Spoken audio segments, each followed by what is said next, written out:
Thank you for tuning into the live show. You know what time it is? It is your boy Genesis. It is currently 3:04 a.m. and today's date is the 4th of June 2025. Shout out to Enders. Shout out to Enders. God bless you. God bless you for tuning in, Enders. Thank you for tuning in, ladies and gentlemen. It is Taco Tuesday. Taco Tuesday, ladies and gentlemen. And of course, the liberals have coined the term taco to be Trump always chickens out, according to the liberals. So today we are going to be naming this live show Taco Tuesday. Shout out to C. Shelley, the legendary, the legend, the legend, the legendary C. Shelley. God bless you. Thank you for tuning in. All right. It is going to be a vibe tonight. Well, this morning. All right. Here we go. Jesse. Speak English, lift weights, and come out of the closet. Don't fall asleep in there like Joe. David Mamet's a legendary playwright who won a Pulitzer Prize for Glengarry Glen Ross. And he's the author of the new book, The Disenlightenment. David, have you ever gotten lost in a closet? I got lost in the woods a couple times when I was an outdoorsman. I remember with Davy Crockett, somebody said, "Were you ever lost?" He said, "No, I was never lost, but I was once a mite bewildered for 3 weeks." Well, we had a president bewildered for 4 years, and now the cover-up continues. How have you processed what you've seen over the last couple weeks here? Well, I'm a Jew. I'm an American Jew. My people have only been Jews for about 6,000 years, been great supporters and beneficiaries of the state of Israel. So to see an administration turn its back on the Jews and say anti-Semitism is not hate speech, anti-Semitism does not it doesn't appear on our radar, and we got to make sure somebody's a terrorist, although he's an illegal immigrant and he's shouting death to the Jews and throwing firebombs. We shouldn't rush to conclusions. It's an outrage, but it's the sign of a civilization that's chasing its tail up its tushy, because the strictures have so dissolved during the last 4 years of horror that there's a lot of cognitive dissonance going on. And thank God for you guys on Fox and for a bunch of writers and brave people in Israel and over here who are standing up and saying, can we go back to Judeo-Christian society, which is basically what we understand in our civilization as common sense. So, yeah, it's common sense. Things like walls work. People should be put in prison when they break the law. A man is a man, a woman is a woman. How have we gotten so far away from that? Well, it started a long time ago. It started way back in the Enlightenment with a bunch of froggies came up with a new idea. And of late, the liberals took over the academia, which Lenin and Marx said that's how you do it. You take over academia, you put your guys into the second generation, they put their guys into the third generation, and you say if you want to be part of the elites, and you want to be part of government and entertainment, and you want to be part of finance, and you want to be a lawyer or a doctor, you have to subscribe to the liberal ethic. And so what happens to those people's children? Right? The children grow up in a bubble and they turn on the parents. It's all in the Bible. It says, right, if you don't lay down the law to your children, doesn't mean beat them, but show them what's right and what's wrong, they're going to turn on you, because children need guidance or they become terrified. And so what you're seeing at Columbia and all around those things is 3 or 4 generations of children who've grown up and raised other children who are terrified out of their minds and are looking for safety in the mob, because that's the only place they think they can find safety, because they think that's the only place they can be safe. And it's true, because if they get out of the mob, their whole worldview will be shattered. Look at Tim Walz, for example. Good grief. Yeah, we Good lovingly grief. call him tampon because he Tampon. put tampons in the restrooms of a boys' middle school. Nate Silver has a quote. I want to get your reaction to it because the Democrats are scrambling to attract men. It says, voters who report poor mental health, liberals outnumber conservatives 45% to 19%. Among those who report excellent mental health, conservatives outnumber liberals 51 to 20. Why do you think people with poor mental health are liberals? I think it's the other way around. I think these people who are liberals have poor mental health because they're involved in denial. They spend their whole time involved in denial. It means mental energy that could be put in thought or could be put in even fantasy and daydreams goes into denying reality. So if you have to spend all your time saying this may not be politically correct, but, or well, there has to be, the truth always lies somewhere between. Perhaps if we'd send it to Mohammed Atta, instead of blowing up both buildings, why don't you just blow up one building that Jews are right down the line? Everything in the Democrats' playbook is denial, which takes all of a person's mental energy. It's no different than a dysfunctional family. If you have a family and dad is a pedophile, the problem is not that dad is a pedophile, but the problem for everyone in the family is they have to deny that dad is a pedophile, because if they face it, the family as they know it is going to fall apart and they don't know what comes next. That's horrific. It's legitimate, but it's horrific. That's where the Democrats are now. Is that one of the reasons that they lost men? They lost everybody, actually. Well, the reason they lost everybody is people started saying, wait a second, that's quite enough now. And the other thing is, yes, I went to college in the 60s. It was the first time we heard a woman without a man is like a fish without a bicycle, and men are toxic, and men are this, and men are that, and then the next thing. And then God, guts, and gun is the mantra of deplorables. So a lot of men grow up saying, wait a second, hold on. The knock-on effect of that is one of the things that men are raised to do is protect women.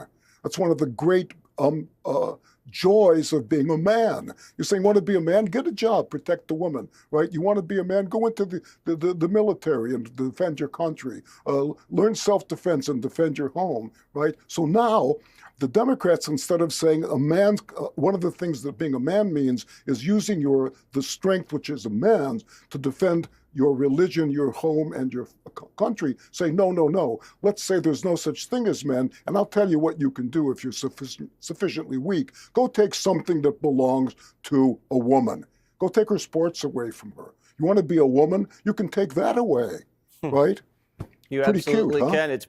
It's cute in a sick way. The Disenlightenment, yes. I've started it. It's luxurious. The writing is really inspiring. Politics, Horror, and Entertainment by David Mamet. Everybody go pick up a copy right now where books are sold, or Amazon. Pretty easy to get it over Amazon. Thank you so much, Dave. Of course, he hit the nail on the head for sure. If you're trying to be a woman, then it's easy, okay, because you're a man. It's wow. A lot of people watch this. Pennsylvania Democrat Senator John Fetterman and Pennsylvania Republican Senator Dave McCormick meeting face-to-face in a forum on Fox Nation. Fetterman not afraid to make it clear. Another thing here is, like, Fetterman never wears a suit. I've never seen him wear a suit. Never. He's always wearing a hoodie, joggers. I guess that's his style. All right. That his party is failing to address some of the most important issues. The rank anti-Semitism out of control. This is just rampant across all the universities, for all these places too. I mean, we really need to call it what it is. Building tent cities on a campus and terrorizing and intimidating Jewish students, that's not free speech. And now we've lost the argument in parts of my party. Our party did not handle the border appropriately. Look at the numbers. 267,000, 300,000 people showing up at our border. Now that's unacceptable, and that's national security issue, and that's chaos. Former Democratic California Senate Leader Gloria Romero joins us on the program once again. Gloria, great to see you as always. Why can't more Democrats say exactly what John Fetterman said right there?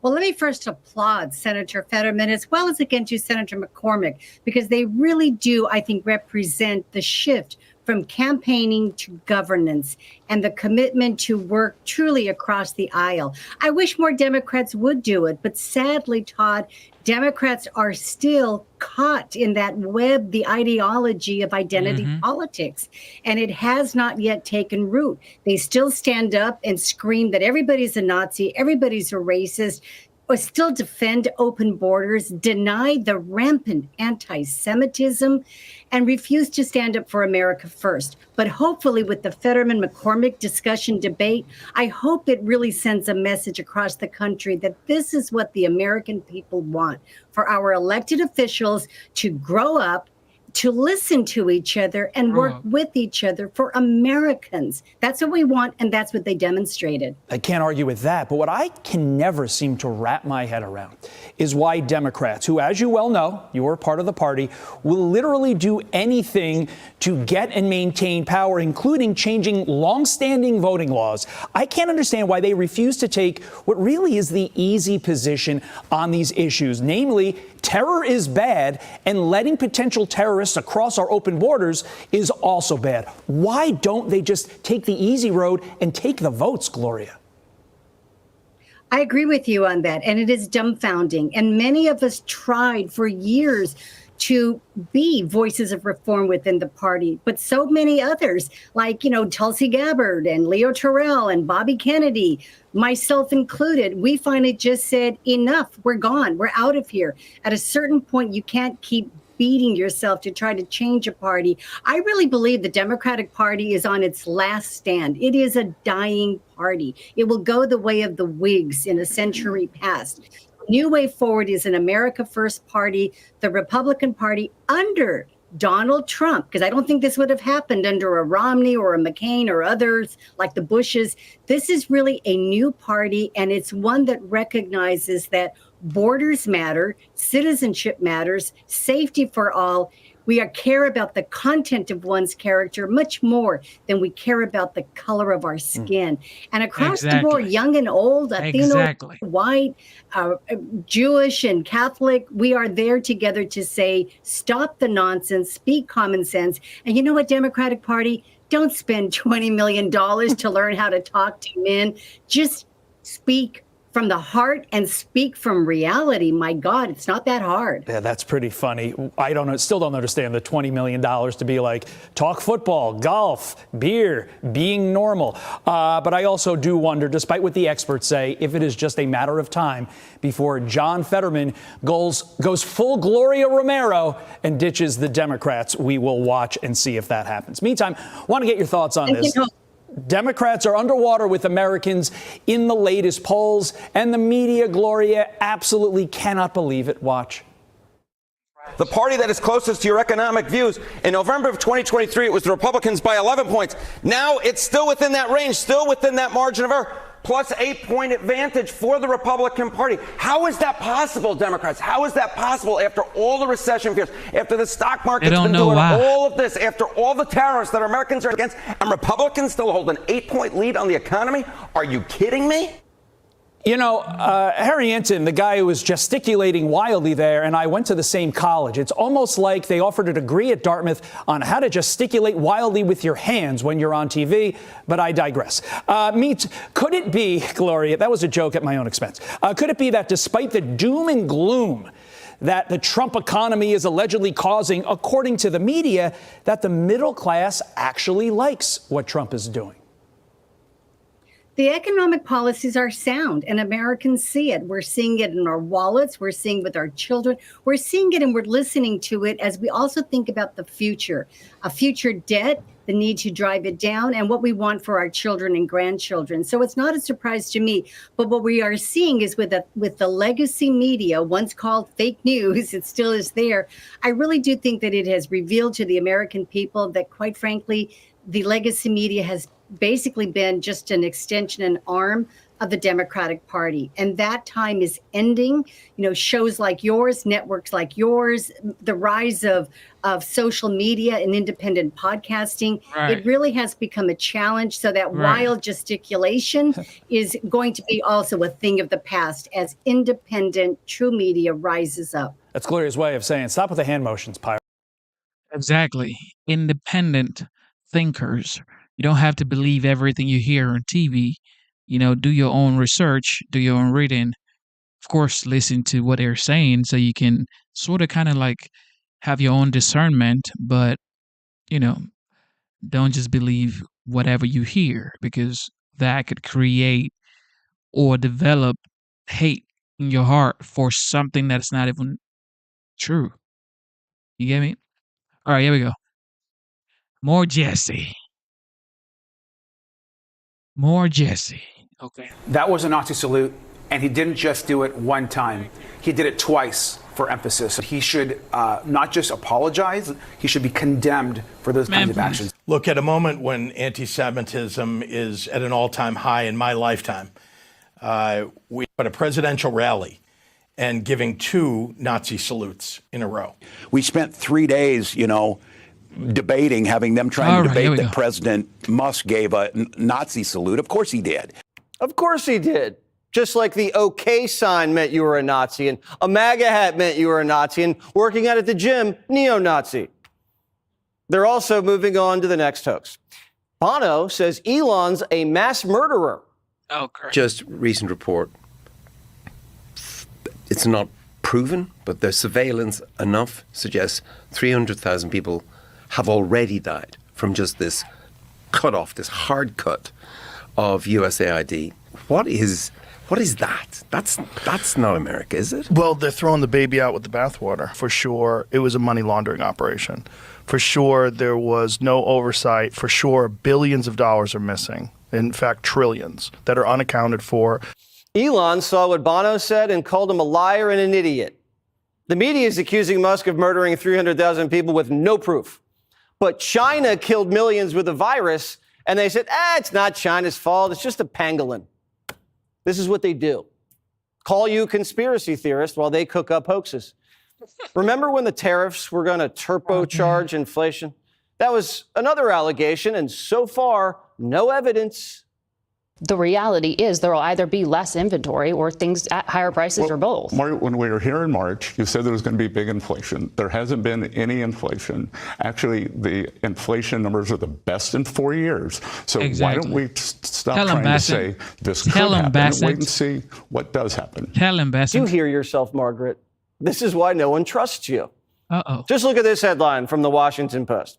The mysterious drop in fentanyl seizures on the U.S.-Mexico border.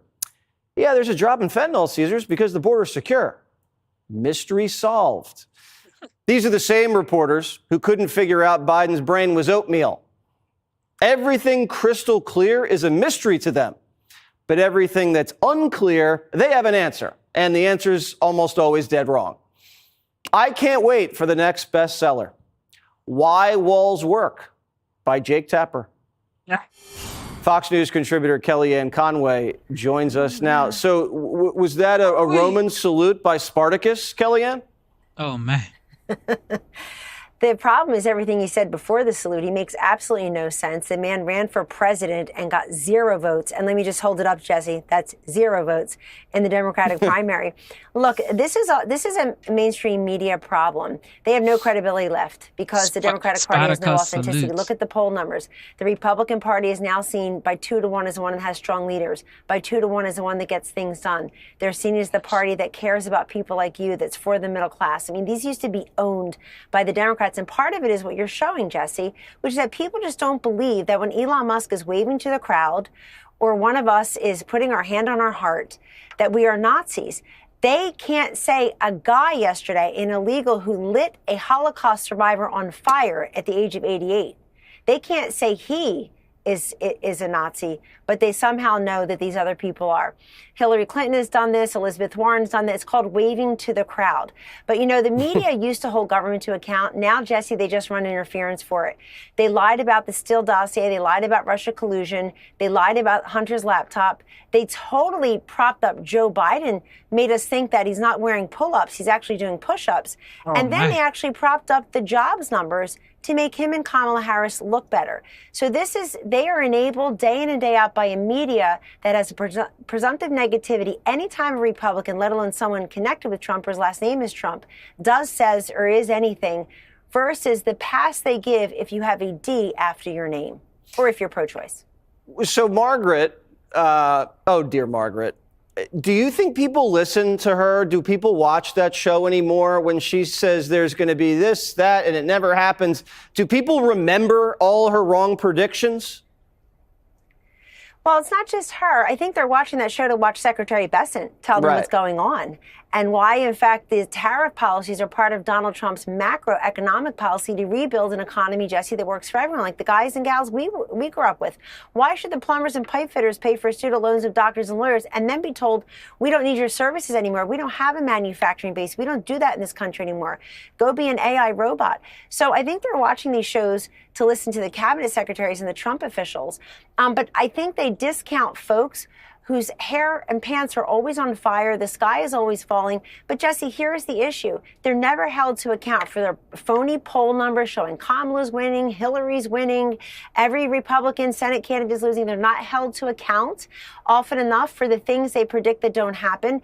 And I feel like as the Republican Party and Trump particularly, the numbers go up on who cares about the middle class, who's getting things done, you see a corollary here, Jesse. You see the poll numbers for the mainstream media going way down. They've lost their credibility. And by the way, they lie and never verify. They don't apologize. Jake Tapper, I'm looking at you. Nobody's buying you cleaning your conscience on our time. But Jesse, here's the thing. For the media, I don't think it's ever really about the truth. I think it's about control. And Donald Trump has upended the media's ability to control the narrative. He's democratized information. He's cut out the middleman, Jesse. He just goes right to the people. He tweets, he truth socials. He talks under wing for 30 minutes on Air Force One, Marine One. He goes into the White House press briefing room. He doesn't need the mainstream media. We don't need them to tell us what's going on anymore. So it makes them more frustrated and more likely to gaslight us with nonsense. Absolutely. And he's like a Fox News host. He's throwing to sound bites from the Oval Office. It's great. It's great to see it. Kelly. Exactly. This guy is on Truth Social. I would say that Trump actually starting his own social media, which is Truth Social, that changed the game for him. He just put up a truth post that says he likes President Xi. He's always going to like President Xi, but President Xi is a very hard person to deal with and to make a deal with. And it's like, whoa, this guy is going straight to the people. Facts. The most transparent administration. All right, Kamala Harris running for governor, California, of course. Here we go. Oh, Newscom. Won't, bringing Republicans on its podcast. Is it a genuine attempt at bipartisanship or a training ground for 2028 debates? That's what our next guest asked him. 2028, President Vance, President 40%. Probably runs against Governor Newsom. Or Vice President Vance runs against Vice President Vance. I look at some of your other candidates. I mean, the governor of, with all due respect, the governor of Illinois as a presidential candidate, give me a break. I'm not getting in the middle of all this. You can Unbelievable. Say nothing, but I would not be at all shocked to have a Newsom Vance general election in 28. Well, we'll see. Fox News contributor, former Speaker of the House, Newt Gingrich, joins us now. He's got a brand new book out. It's 44th, called Trump's Triumph. We're going to get to it in a second. You went on that podcast. What are your thoughts going in? Were you impressed with what you heard? Because the report card is not good for Gavin Newsom. Look, I've known Newsom for years. He wrote a brilliant book called Citizenville back when he was mayor of San Francisco. I mean, his biggest problem is California. It's a total disaster, but it's also the biggest state. So if you're talking about Democratic primaries, he's formidable. But I did it in part just for the heck of it. I mean, he's a very smart, very agile guy with a terrible record. Right, with a terrible record, and he has a chance to correct in this last year, and he's not doing any of it. He can't change it. No, right. He can't take on Sacramento. Right. Well, you could say that I'm just going to end and say I'm going to enforce the border. I'm going to crack down on illegal immigration. I'm going to keep men out of women's sports, and then see where it goes. He wouldn't get out of Sacramento alive if he did that stuff. So what? But if he wants to go to Washington, that's who we need. So who do you think is formidable outside Newsom? Kamala Harris, according to the Washington Post, weighs a run for governor. Some Democrats are moving on. Do you think that she could be a legitimate governor? Kamala Harris. I think every Republican who can should do all they can to keep her propped up. Because she's a disaster. She is. I mean, she represents the Obama-Biden tradition of left-wing incompetence. So let's talk about your book, Trump's Triumph. You saw it up close and personal. You're a key advisor. There's very few people in politics that he respects more than you. What did you see? I saw enormous courage. I mean, this whole recent thing about Taco, Trump always caves. It's just nuts. Here's a guy with the courage to run against 16 guys. Here's a guy with the courage to endure the CIA and the FBI with the Russia hoax. He endures 2 impeachment attempts, a rigged election, 2 assassination attempts, 4 efforts to put him in jail. And his critics think that he always caves. My experience is he almost always wins. It doesn't track. Let's just talk about this. Here's an excerpt from your book about we think best exemplifies the type of message you try to put out. Candidate Trump instinctively knew he had to have a great thing to communicate. He concluded that it was to make America great again. When, as a marketing, it translated into MAGA, MAGA hats, MAGA T-shirts, MAGA bumper stickers, MAGA signs, suddenly a big idea was born. Candidate Trump became the leader of a movement far bigger than himself. You saying he grew into this movement? He realized what he started in the middle of it? Look, the movement goes all the way back to Goldwater, and people can still go to YouTube and see Reagan's Time for Choosing speech from October of '64. That movement has been growing ever since as people get disgusted with left-wing big government. And Trump comes along. The genius of Trump in part is he doesn't put out buttons that say Trump. He doesn't put out hats that say Trump. He identifies with making America great again, which is probably as powerful a term as you can get in the American political system. And the result is, he beats 16 Republicans in order. Then he just beat a good field again. Yes, Nikki Haley, Governor DeSantis. Well, he beat the second field without even showing up. I mean, by then he had become Trump. I mean, I'll never forget. Clifton and I were at Luther College in Decorah, Iowa. She was being honored for Lifetime Achievement. And we're walking down Main Street. This is in 2019. And there's a store. I'm sorry, it's in 2023. There's a store. It's Trump.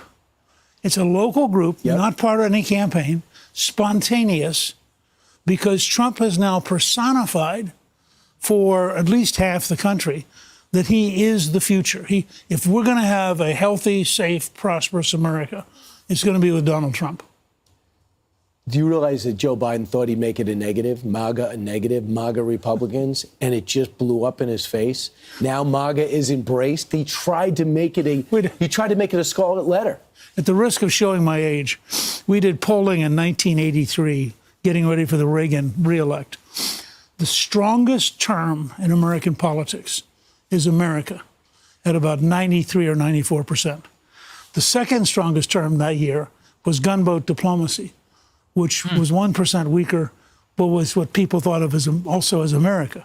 So when you take on America, and this is what the left is discovering, when AOC's out here hating America, she's isolating herself from about 85% of the country.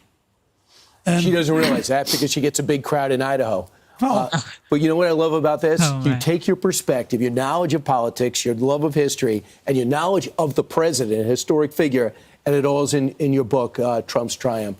Congratulations, Newt. That was great fun. Book 44 will be a big hit. That is the fact. When people say MAGA, especially liberals, they say MAGA, MAGA, the MAGA Republican. No. MAGA simply means make America great again. How can you hate on a slogan that says make America great again? Why? How can you hate on that? And you hear some people saying, when has America ever been great? America is the greatest country on earth, has always been. Okay? America is literally saving other nations from complete annihilation. Okay? But most people don't know that. Okay? Most people don't know that. So, what is so bad about make America great again? Tell me. Tell me what is so bad about it. All right, Jill Biden. The former First Lady Jill Biden could be in focus now, someone you probably have never heard of before. New York columnist Miranda Devine writing that Anthony Bernal may have played a key role in the alleged cover-up of Joe Biden's decline. And Miranda's with me now. Good morning to you. Nice to have you here. David Hogg, the 25-year-old, I guess he's almost persona non grata in the Democratic Party, mentioned his name recently. He's from Arizona, a former child actor, has been with the Bidens since 2008. Why is he important in this story, Miranda? Hi, Bill. Well, Anthony Bernal is really the one aide that Jill Biden trusted so much. And as Jake Tapper has told us in his new book, Jill Biden is one of the most powerful first ladies in history. And that made her chief of staff, her personal factotum, Anthony Bernal, very important. He was one of only 2 aides who was allowed into the Biden home in Delaware during the campaign, you know, when Joe Biden was hiding in his basement under the cover of the COVID pandemic. Also, in the waning days of Joe Biden's presidency, it was Anthony Bernal was one of only 4 aides allowed into the Rehoboth Beach holiday house where Joe Biden and Jill Biden were making the decision whether or not he would step aside from re-election. So along with probably Hunter Biden, Anthony Bernal also knew Hunter Biden and got on well with him. He was sort of the protector of Biden's secrets. And he also propped up Jill Biden from her very earliest days as Dr. Jill, the vice presidential wife, second wife, and then to being, of course, the first lady. And he used to pick out her outfits, organise her Vogue covers, and also travelled with her overseas, especially when towards the end of Joe Biden's presidency, Jill Biden was travelling around on Air Force One solo, and she had Bernal always at her side. I saw him and his sort of obsequious behaviour towards her on a couple of occasions, most particularly during Hunter Biden's trial in Delaware, when he was just glued to her side at every moment, and including flying back to France for 24 hours so she could appear at a public event with Joe Biden. Yeah. So this relationship goes back 16 years at least, and very close based on your description. Here is Jill Biden about a month ago on The View. We go. I was with Joe day and night. I saw him more than any other person. I woke up with him. I went to bed at night with him. So I saw him all throughout the day, and I did not create a cocoon around him. I mean, you saw him in the Oval Office. You saw him making speeches. He wasn't hiding somewhere. I didn't have him, sequestered in some place. So what you found, you're reporting, Miranda, what do you think about that comment? And is Bernal the type of individual that would answer questions that Republicans are looking for? Well, I mean, it's laughable what Jill Biden is saying. You just have to contrast Joe Biden's availability to the media compared to Donald Trump's.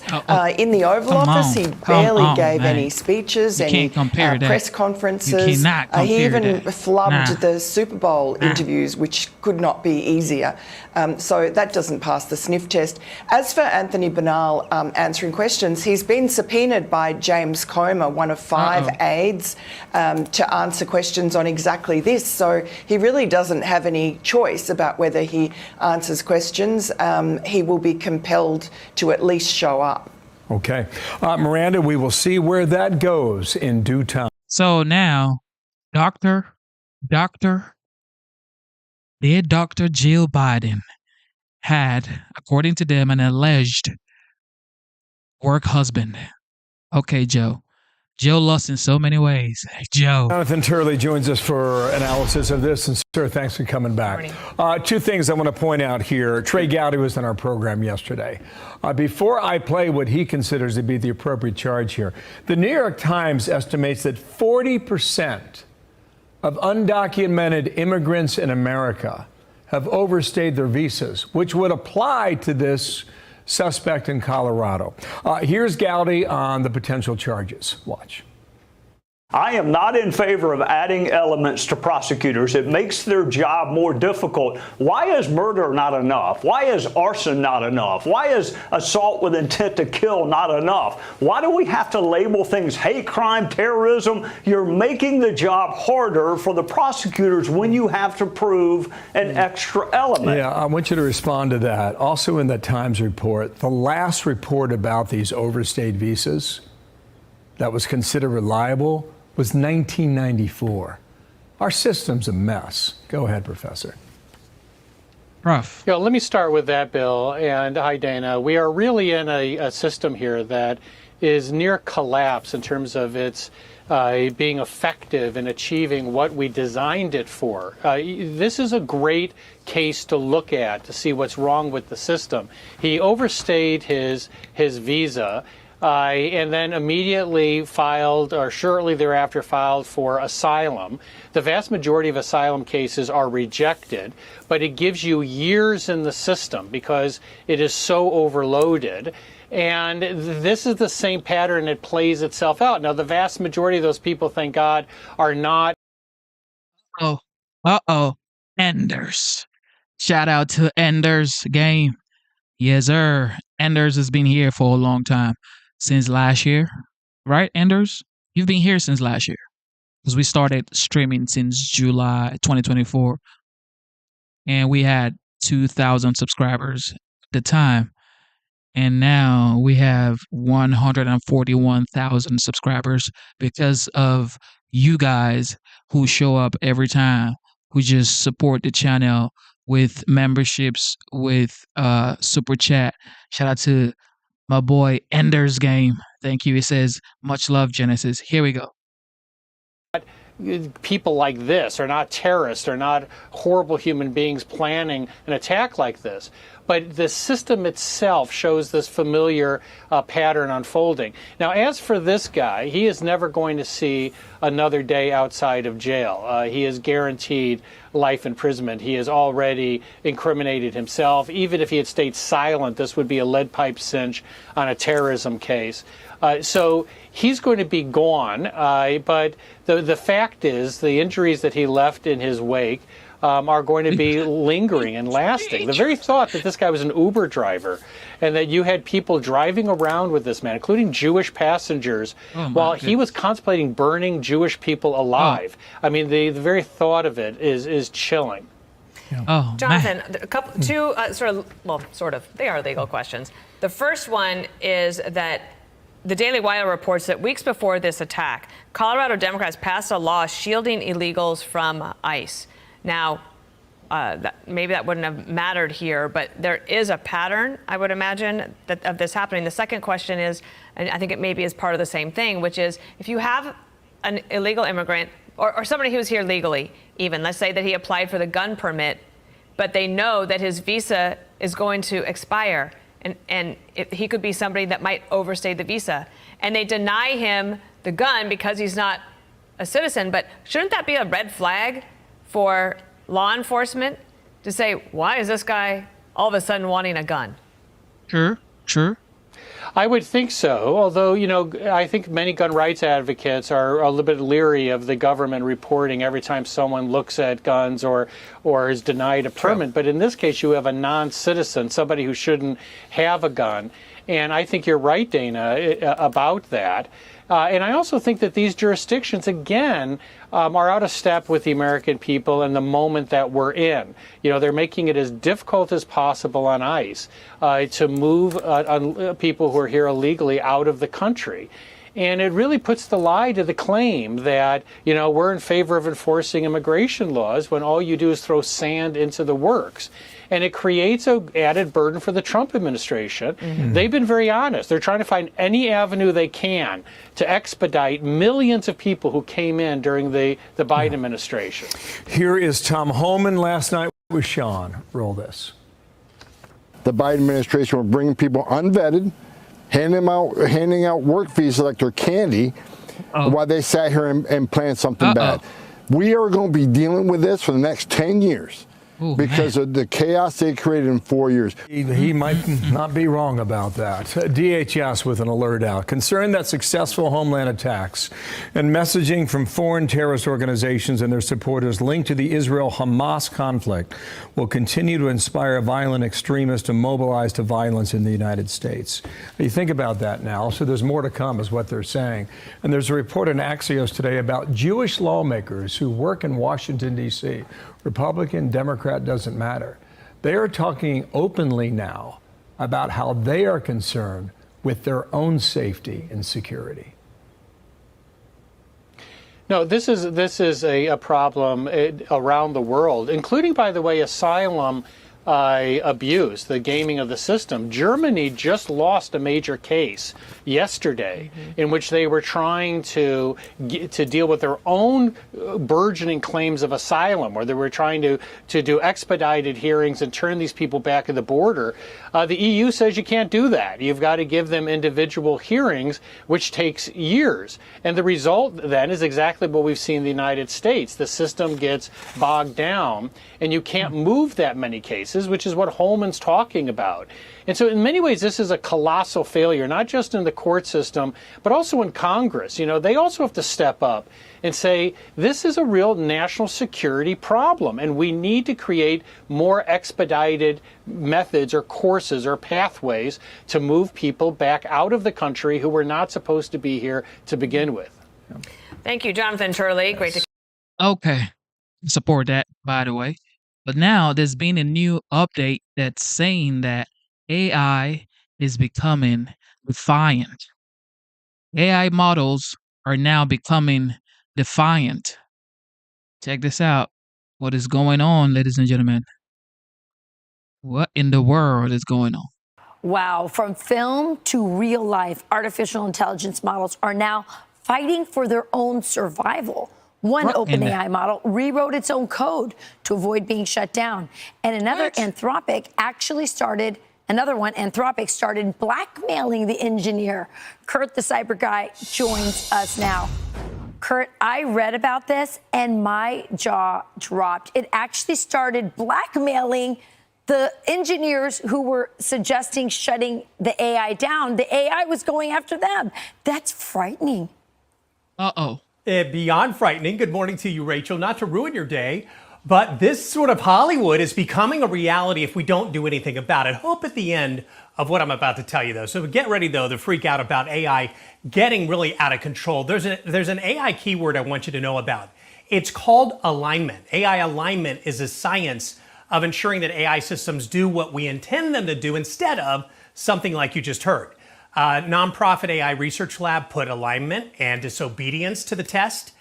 The results, as Rachel did a cursory look at there, are pretty astonishing. OpenAI models, a simple script was given that would shut off the AI model when triggered. 79 out of 100 of those trials, the AI edited the script so that the shutdown command would no longer work.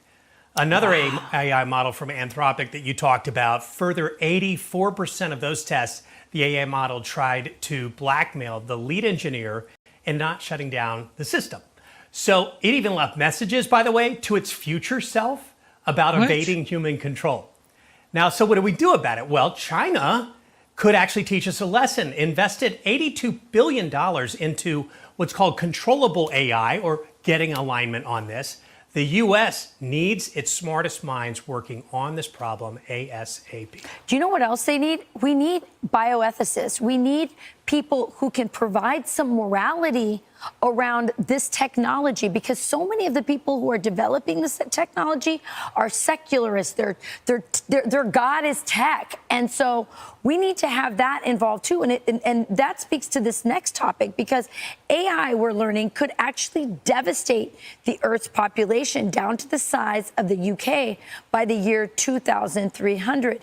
And the reason is because they're replacing jobs that humans did with AI, and we'll lose our purpose, right? Yeah, I mean, there are a whole bunch of these theories kicking around in the tech sphere. Well, one is about believing that the act of allowing AI to take our jobs now is in and of itself setting off this devastating chain of events. It goes like this. AI takes our jobs. We stop having kids fearing that they're not going to find work. Now, this causes a population implosion, taking what is today 6 billion human beings on the planet down to what you said, the size of the UK, which is about 100 million people by 2300. Now, if you think that's fiction, think again. Some academics think that this population shrinkflation already is happening before our eyes. Because if you look at the stats right now out of the CDC, it measures that we are now at the lowest total fertility rate since the 1930s. Yeah. The data from 2023, 1.62 births per woman is a figure now. What does it take to keep us from, to replace the human race in America as we age out and leave the planet? 2.1 of that rate. Yeah. So we're shrinking. So what are you going to do about it? Interestingly, did you see this? That well, there's some Musk, people that like that. I mean, this is what Bill Gates always wanted. This is what a lot of these tech-obsessed people have always wanted. They've wanted, and many on the left with depopulation. This is very scary stuff, Kurt. Did you see what Elon Musk is doing? I mean, this is sort of, he has this idea and it sounds fantastic, but watch him do it. Colonizing other planets like Mars. He wants to do it to reseed or reset Earth. Why? He's watching this. This is exactly what he called out years ago. So what do you and I do about this to at least slow it way down? We call our political representatives and we say, can you please put these smart minds on this so that we don't get offed by AI? Yeah, smart minds, but also people with a care and an interest in our souls and the fact that we are human beings, body and soul, and you take away people's work, you take away their dignity, and you replace humans with robots. This is not a recipe for happiness and fulfillment in the future. No. A lot to think about. And you're right. Kurt, thank you so much. By the way, you can get Kurt's free Cyber Guy report newsletter at cyberguy.com. Thank you, Kurt. I mean, that's true with this whole AI situation. I mean, just imagine they get in your computer, do everything you've done on your computer. Oh, Lord. Dear Lord. Okay, AutoPen. What in the world is going on with the AutoPen? Fox News alert. The Biden White House is under investigation, and Trump's got a new nickname for the big guy. He's now called the AutoPen. Bondi and her team are investigating whether Biden was competent and whether others were taking advantage of him. Did the AutoPen know what it was signing? The AutoPen signed 8,000 pardons. But did Joe know? Was the pen going behind Joe's back and letting Hunter sign with it? Did Dr. Jill use the pen? Did donors? We're not sure. But we're finally going to get answers. When you look at these last-minute Biden pardons, the big ones, Biden siblings, Fauci, January 6th committee. That's right. Most of the big ones have the same very neat signature. We would expect that probably to be the AutoPen. Is this White House of the opinion that the only pardon that would count is one that the president signed himself? The president is making a good point when he discusses the usage of the auto pen. Who was running the country for the past 4 years? Perhaps those documents were signed with the auto pen. As you saw, Ed Martin made an announcement at the Department of Justice this morning to launch an investigation because the American people deserve answers. Donald Trump had his hand an inch from the Bible, about to be sworn in a second time. And the auto pen was on a pardon bender. The Heritage Foundation did their own investigation. Quote, "We gathered every document we could find with Biden's signature over the course of his presidency. All used the same auto pen signature, except for the announcement that the former president was dropping out of the race last year." Then they did a side-by-side. These are the signatures from Biden's final day. Pardons for the family, the J6 committee, Fauci, Milley, all neatly signed, identical. This 82-year-old's penmanship never wavered, not even a smidge. But this goes back decades. The auto pen was first used regularly by President Truman. He used it for simple stuff like thank you notes, nothing serious. Obama changed that. Barry had a portable auto pen that he used in Europe to sign major legislation. First time a machine ever signed an actual bill. The pen was the best kept secret in the Oval. It lives in the White House, typically in the Office of Presidential Records. How does it work? Simple. The president gives a thumbs up, the doc gets stacked, auto pen goes to work, and then a final verification. Whoa. W's Justice Department codified it. They said, yeah, auto pen counts, but one catch. Quote, "We emphasize that we are not suggesting the president may delegate the decision to approve and sign a bill. Only that, having made this decision, he may direct a subordinate to affix the president's signature on the bill." The big question, did Biden direct someone to sign his name or not? Or did aides have free rein? Speaker Johnson says Biden was out of the loop. Sir, why did you pause LNG exports to Europe? Like, I don't understand, liquefied natural gas is in great demand by our allies. Why would you do that? Because you understand, we just talked about Ukraine.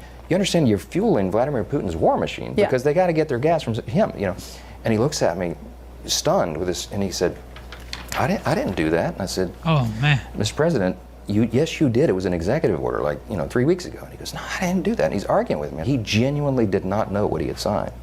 Even Biden's West Wing knew the auto pen was the real chief. 2 former White House sources said a top Biden aide may have gone rogue, using the auto pen like it was their own magic wand. Crypto czar David Sachs says Pocahontas wielded the wand. What the Biden administration was doing, and let's face it, it wasn't Biden. Elizabeth Warren controlled the auto pen during that administration. She, for some reason, has this pathological hatred of the crypto community. She wants to drive this community offshore. She doesn't want it happening in the United States. That's the wrong policy for the United States. If Biden didn't approve the use of the auto pen for a certain order, then that's forgery. It's falsifying a federal document. That's a major felony. Also, if the president isn't competent to be president, then he's not competent to use the auto pen. All the books, all the videos, all the chaos we saw for 4 years could be used as evidence to prove he wasn't competent. Investigators should be looking at emails from White House insiders discussing auto pen protocol. A smoking gun document or a whistleblower could blow the whole thing wide open and invalidate pardons, executive orders, even legislation. Simone Sanders was there, but don't you dare ask her about a pen that ran the country. I have to ask who's actually making the decisions. Who is actually running the country? Everybody wants to say Joe Biden wasn't running the country. I know for a fact he not only read his presidential daily brief, he was engaged in the meeting, he asked questions, and he gave directives. Donald Trump won't even bother to read the iPad. Simone knows better. No one thinks Trump needs a CAT scan. Biden's the one who got lost in a closet. Jake Tapper, he already confessed and cashed in on the truth. And since he did, CNN has to cover the auto pen investigation, right? They better if he's talking like this. Somebody asked me, I forget who it was, because but somebody asked me, was there an effect when Fox News covered something about Biden that you would revulse from it? And actually, it was the exact opposite. I would be like, what is this? What is this point? What happened? What happened? What happened? I had the opposite effect. But I think you're right that is a phenomenon. Oh, Fox is covering it. It must be false. And that's not the case. Yeah, no kidding. We don't write books to break news. That's why we have TV shows. We tell the truth right away. All these tell-alls aren't helping the media's credibility. They made it worse. Their ratings look like border crossings, way down. And now the knives are out. MSNBC wants to burn Tapper's book in a bonfire. No huge banners on the cable news network that recently devoted itself to the issue of presidential mental acuity. That network did not dare devote itself to the mental acuity of Donald Trump. That network decided that the mental acuity of Joe Biden last year is a more important story now. No one at that network suggested that Joe Biden was ever incapable of doing the job of president. Their critique of Joe Biden is that he was incapable of delivering a sharp and polished television debate performance, which would have been true of every single president prior to John Fitzgerald Kennedy. That's Lawrence O'Donnell. The guy, he needed a vacation, remember, 50 days into Trump's term because he was exhausted. Maybe he should take a cognitive test. Hey, your rules, not mine. The machine's never been weaker. When there's fighting between MSNBC and CNN, we've divided and conquered. Joy Reid, she has her own war stories. She says Comcast tried to put parental controls on her phone. Once I got to, NBC, and I too joined Twitter back in 2000. I think I joined in 08 or 09, and the bosses were horrified. And anytime I would tweet anything, I would get calls. I would get, please get off Twitter. We hate it. They don't like that it pulls their talent and their reporters out of their control, because now you're not running what you're tweeting through standards and practices. It's giving your personality directly to the audience, which they don't like because it's no longer managed and curated by them. And they don't want people breaking news. Comcast wasn't worried Joy was going to break news. They were worried she was going to blame the Jews. If Democrats were smart, they'd treat their machine like a Tesla and firebomb it and build back better. It's the only way to cure TDS. There's a divide between what I would say two teams in the Democratic Party. There's team restraint and team resistance, right? There are those in team resistance who feel like we should react hysterically to everything that Donald Trump says or does. And then there are those who feel like we should pick and choose our battles and be strategic. But I worry that the momentum is on the side of hysterical, hyperbolic resistance, and the enormous expenditure of time and energy and resistance might crowd out the restructuring and moderation that needs to happen within the Democratic Party. Good luck. Nobody believes a Democrat anymore. Half the party just confessed to the crime of the century, and the other half's having margaritas with MS-13. When you're hooked on TDS harder than Irish Rosie on Xanax, an auto pen investigation is not what the doctor ordered. They're going to... Jesse is just on fire, yo. And TDS is real. TDS is absolutely real, ladies and gentlemen. I used to think it was just, people saying stuff. But Trump derangement syndrome is actually the real thing. All right? It is. These folks out here.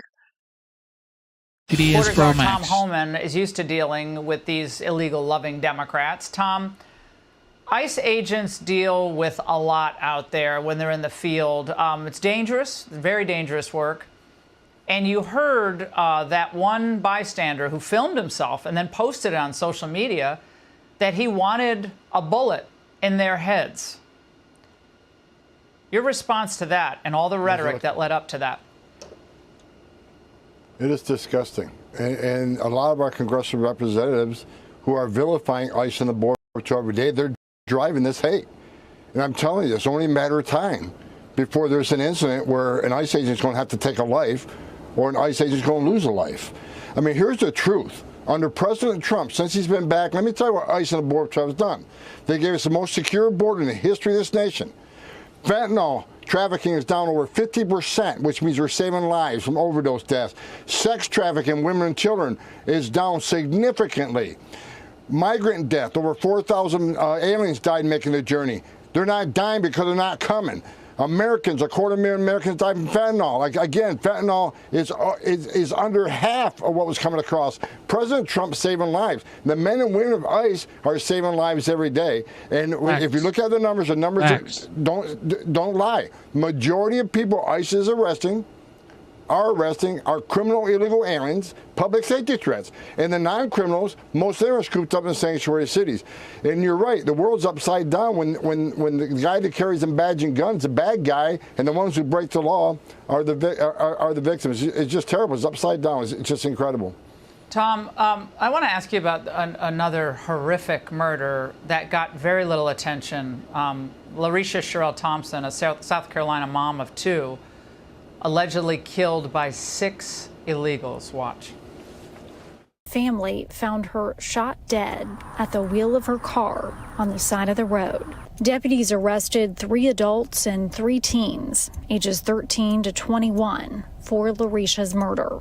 The sheriff says none of the suspects are in the country legally. Detectives say the 6 suspects also broke into this convenience store 2 days before they're accused of killing LaRisha at random. Well, apparently, according to the Rock Hill Herald, Tom, police said that the suspected killers texted about the crime. One of the illegals bragged about taking that head, and they used terms like mission fail and this is just the beginning. Tom, we've gotten warnings about this before, that there will be a lot more of these types of murders, again, as Democrats make it more difficult and courts to deport people. I mean, we need millions of people deported. Not, we have 85,000, but we need millions gone.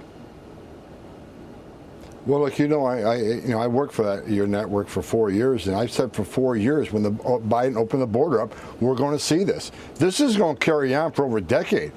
He let a lot of criminals, unvetted criminals in the country. And for the congressmen and senators who are saying we're traumatizing aliens, we're terrorizing aliens, have you ever met with angel moms and dad who buried their children at the hands because an illegal alien killed their children? And why they wearing masks? They're wearing masks because they're trying to protect themselves and their families. Agents are getting doxxed every day. Their pictures and phone numbers being put on telephone poles. These leftists are following and filming when they go home from work at night. I had over 1,000 protesters at my lake house just a month ago. Okay, on the borders are. I expect it, fine.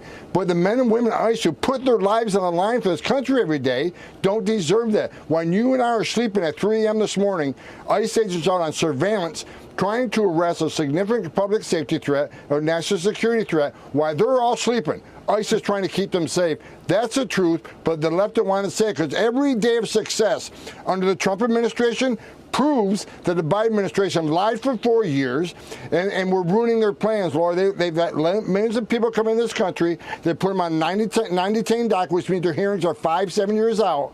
We're going to try to move these people. We're ruining their plans because your plan is put their hearings back 5-7 years, don't detain them, and by the time they actually get to court, we'll have a Democratic administration in. We're going to award an amnesty to millions of future Democratic voters. That's your plan, and they're mad because we're shutting their plan down. And Tom, new news out of Boulder, Colorado. The family of that suspected felon, of course, on an overstayed visa, Mohammed Solomon, who tried to incinerate Jewish Americans and others protesting for the hostages, for their release. The family of Solomon has been detained by ICE and their visas revoked. They could be deported as soon as tonight. Seems like an obvious. Now, that man just destroyed his family because he's saying he's protesting for what? All right, I get it. Free speech. But why would you want to cause harm to your fellow brothers and sisters? Now his family will be deported. I thought he came here for a better life. Now the kids, his wife, probably innocent people, would be sent back to Egypt because the head of the house, his brain isn't working properly. Now he's denied his family a better life. Wild. Correct move, but not everyone thinks so, Tom. Watch this.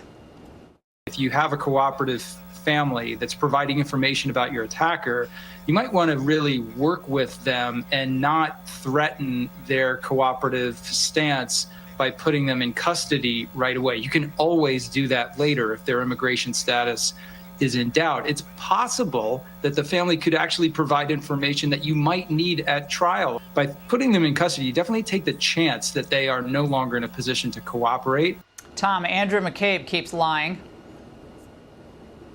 Andrew McCabe is an embarrassment to the FBI. He's an embarrassment to the badge he carried.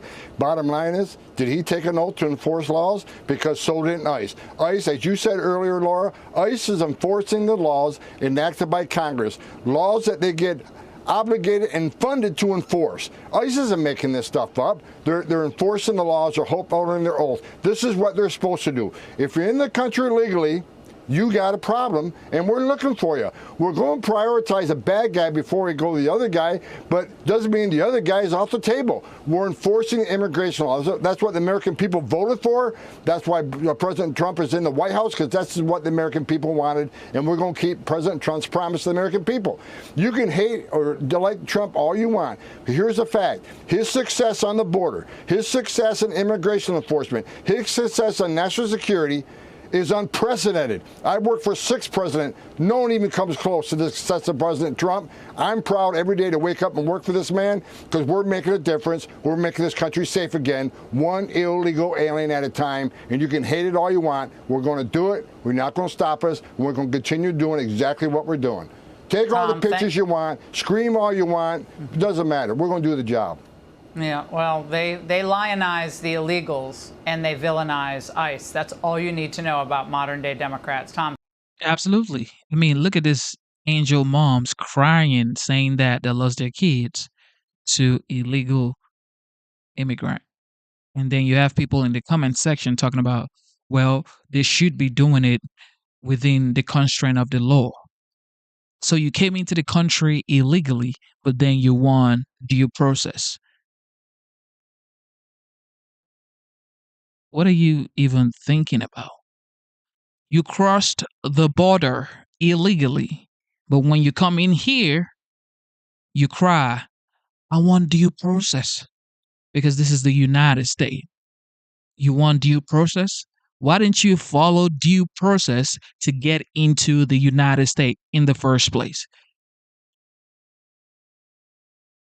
You get smuggled, you do what you got to do to come in here illegally, and then you want due process. Okay.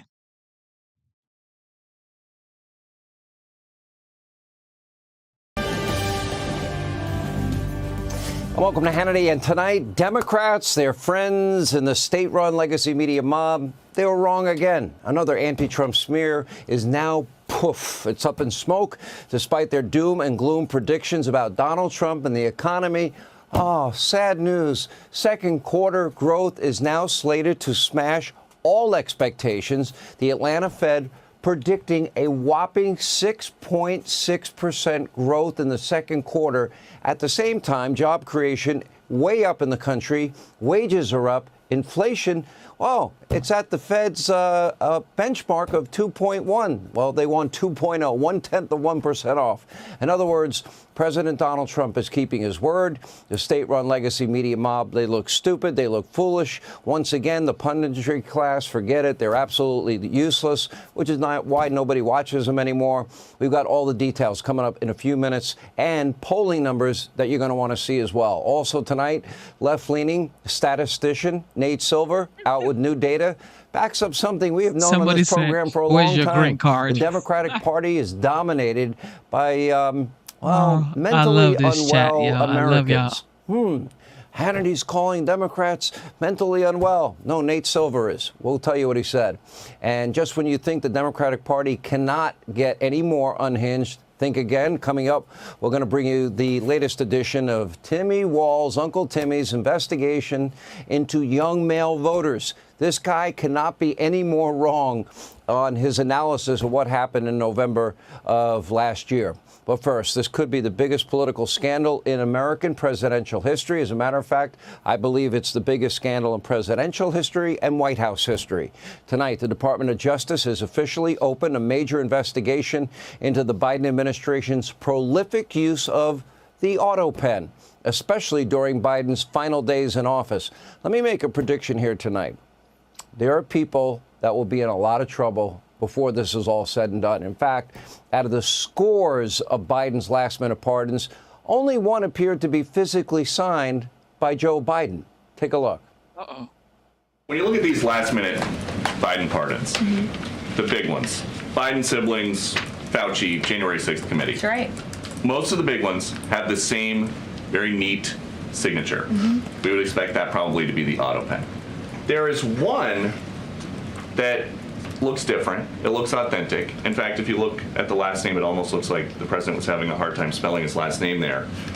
Is this White House of the opinion that the only pardon that would count is one that the president signed himself? It's very interesting. Very interesting props. If you want to bring them to my office later so I can take a closer look, I would like to do that. The president is making a good point when he discusses the usage of the auto pen. Who was running the country for the past 4 years?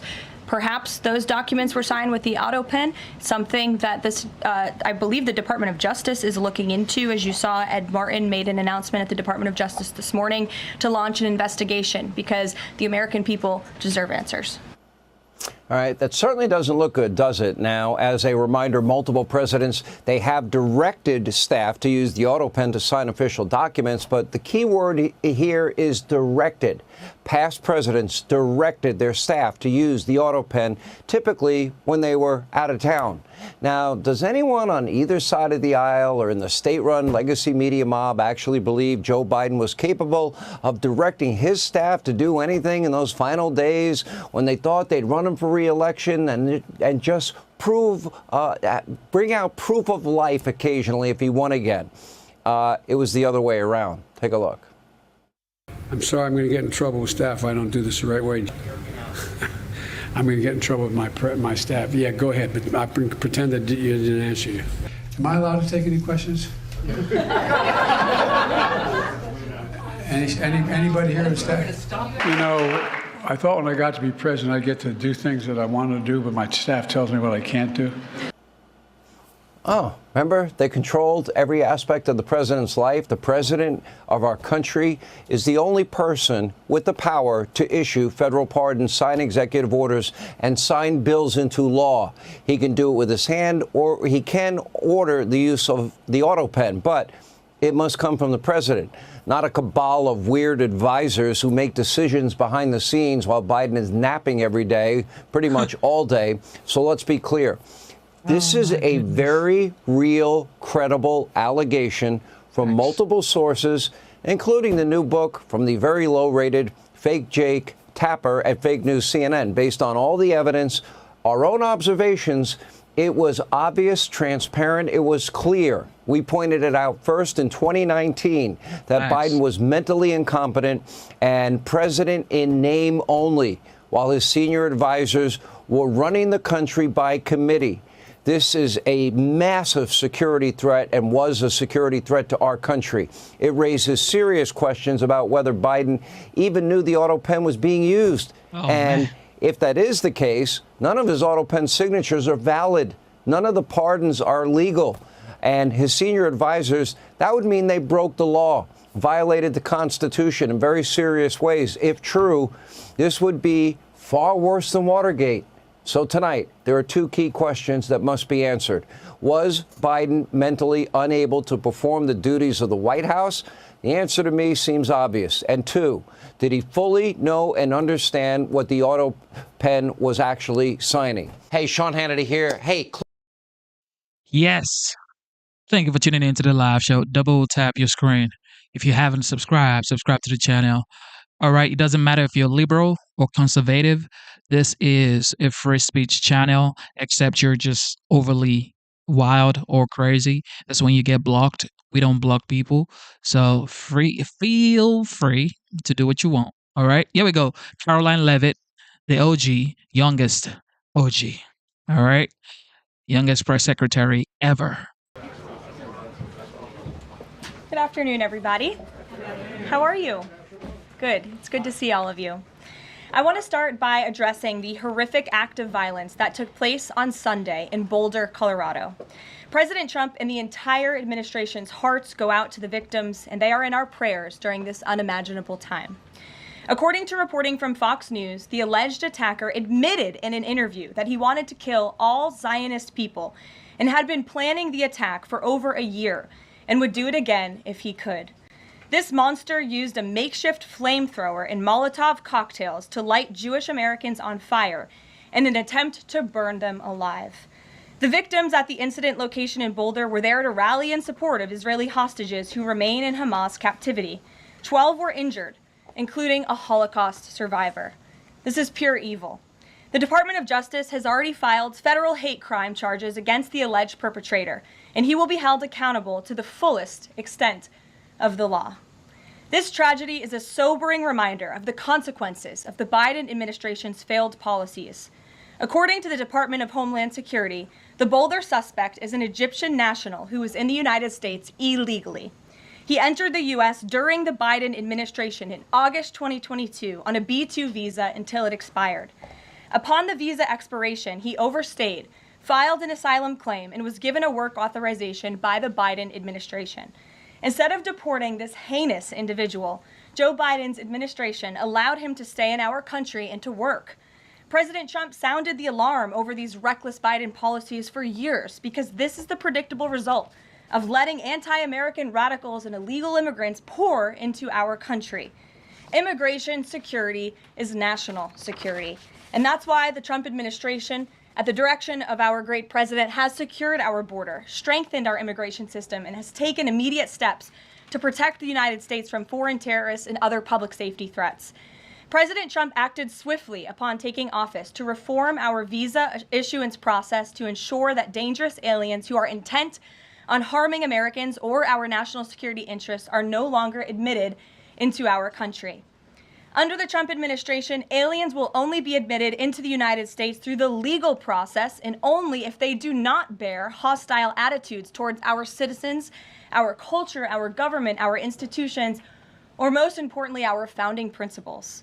Under President Trump, the United States has zero tolerance for foreign visitors who support terrorism. Violators of U.S. law, including international students, will continue to face visa denial or revocation and deportation. And illegal alien criminals will continue to be arrested and deported from our country. On that note, ICE and federal law enforcement partners just wrapped up a month-long surge operation arresting nearly 1,500 illegal aliens in the Commonwealth of Massachusetts. During the enhanced operation, dubbed Operation Patriot, ICE Boston and other federal law enforcement personnel focused on transnational organized crime, gangs, and dangerous illegal alien offenders throughout Mass. More than half of the nearly 1,500 illegals arrested had significant criminal convictions or charges pending against them. Here are just some of the violent illegal aliens who were removed from communities in Massachusetts during Operation Patriot. A Salvadorian national with active Interpol red notice for aggravated homicide. A Guatemalan national and registered sex offender who had pending criminal charges in Boston for 5 counts of indecent assault and battery on a person 14 or over. A Honduran national who was last arrested for rape, indecent assault, and battery of a person 14 or over. A Colombian national charged with kidnapping, aggravated rape, and indecent assault and battery on a person 14 or over. And a Guatemalan national who was convicted of murder in Boston. Also, a Brazilian national who was charged with aggravated rape of a child by force and possession of child pornography. Again, these are people who were living in the Commonwealth of Massachusetts. And lastly, a Salvadorian national whose criminal history includes charges of aggravated rape of a child by force. I don't think anybody in this room wants these types of heinous criminals in your communities. And it's thanks to this administration that they are being removed from our country. When Democrat-run jurisdictions released violent illegal alien criminals back into communities after making arrests instead of turning them over to federal immigration enforcement like they should, those Democrats are putting law-abiding Americans at risk. And these insane policies force law enforcement officials to make much more difficult arrests that put their lives, our law enforcement lives, in jeopardy. President Trump is incredibly grateful for our heroic officers on the front lines getting these violent illegal alien invaders out of our communities. Law and order is back in America under President Trump. And on that same note, there are new crime statistics that show crime is plummeting. In fact, Politico summed it up like this. Murder rates are tumbling across the U.S. in 2025. Homicide stats are down at least 20% over last year. And we could be on course for the lowest number on record. With President Trump in charge, the days of criminals being put over victims are over. On the topic of immigration, the Washington Post just ran one of the most ridiculous headlines ever, even by their standards. And on my very first briefing several months ago, I said I would hold anyone accountable in this room. The Washington Post actually had this headline, "The Mysterious Drop in Fentanyl Seizures on the U.S.-Mexico Border." How is this mysterious? There is no mystery about why there is a decrease in fentanyl coming into the United States. This administration's strong border policies are the reason there has been a decrease in fentanyl trafficking. His strengthened relationship with Mexican President Sheinbaum and all of the measures he has been taking to deter illegal human and drug trafficking at our United States southern border is the reason for plummeting fentanyl seizures at the U.S. border. There is nothing mysterious about that, and we'd like to see the Washington Post update their headline accordingly. This is clearly trying to intentionally manipulate the minds of the Americans, and I think the American people understand why there's been a fentanyl drop. And our office responded to this inquiry. We provided a whole host of the reasons that fentanyl seizures at the southern border have dropped, and the Washington Post refused to run them, and that's despicable. In other news, positive economic reports continue to flood in. Inflation dropped to 2.1% in April. Personal income increased 0.8% in April. So inflation is down and wages are up. That's almost triple the expectations and against the doubts of nearly everyone in this room. And we also saw the largest monthly decline in the trade deficit on record as a result of President Trump's very powerful tariffs. Lastly, the price of eggs has dropped more than 61% since President Trump took office in January. I remember my very first briefing, I was asked about the cost of eggs. The reporter tried to insinuate it was this administration's fault, even though he had only been here for a few days or weeks. It was a result of the previous administration's terrible policies, and in record time, this president has fixed that problem that he inherited from Joe Biden, and now egg prices have dropped 61% since this president took office. There's a lot of good news, and I'm sure you have a lot of questions, so let's get to them. We have just the news in our new media seat today. Amanda Head, thank you for being with us. Why don't you kick us off? Sure, thank you so much. There is a disturbing trend of anti-Semitism turning into terrorism. Of course, the Boulder, Colorado instance that you just mentioned, the 2 Israeli embassy staffers who were murdered, Pennsylvania governor's mansion with the Jewish governor inside getting set on fire. Does the president consider this domestic terrorism, and as such, are there official alerts to law enforcement, BOLOs, task forces, things like that? The president has made it very clear, as he said in his statement yesterday, that yes, these anti-Semitic acts of violence are do qualify as terrorism, and he does not want to see terrorism or violence of any form taking place in the United States of America. And as for specifically anti-Semitic terrorism and anti-Semitic acts of violence and those that are targeting Jewish Americans, this administration has done more to combat that violence than any administration in history. And one incident is one too many. And I think, frankly, that's something the previous administration was not willing to say. This president will stand up for Americans of all religions, of all faiths, of all creeds, and we will continue to look at policy measures and actions that we can take in addition to the actions that have already been taken to curb this anti-Semitic violence. And to Jewish Americans at home, across the country, this president has your back. And then on another issue, back in February, Secretary Kennedy created a commission to re-examine the childhood vaccine schedule. But there are still states outstanding like California, Connecticut, Maine that are not allowing any religious exemptions for kids, not only to go to school, but to participate in sports and extracurricular activities. Would the president want to see religious exemptions allowed across all 50 states?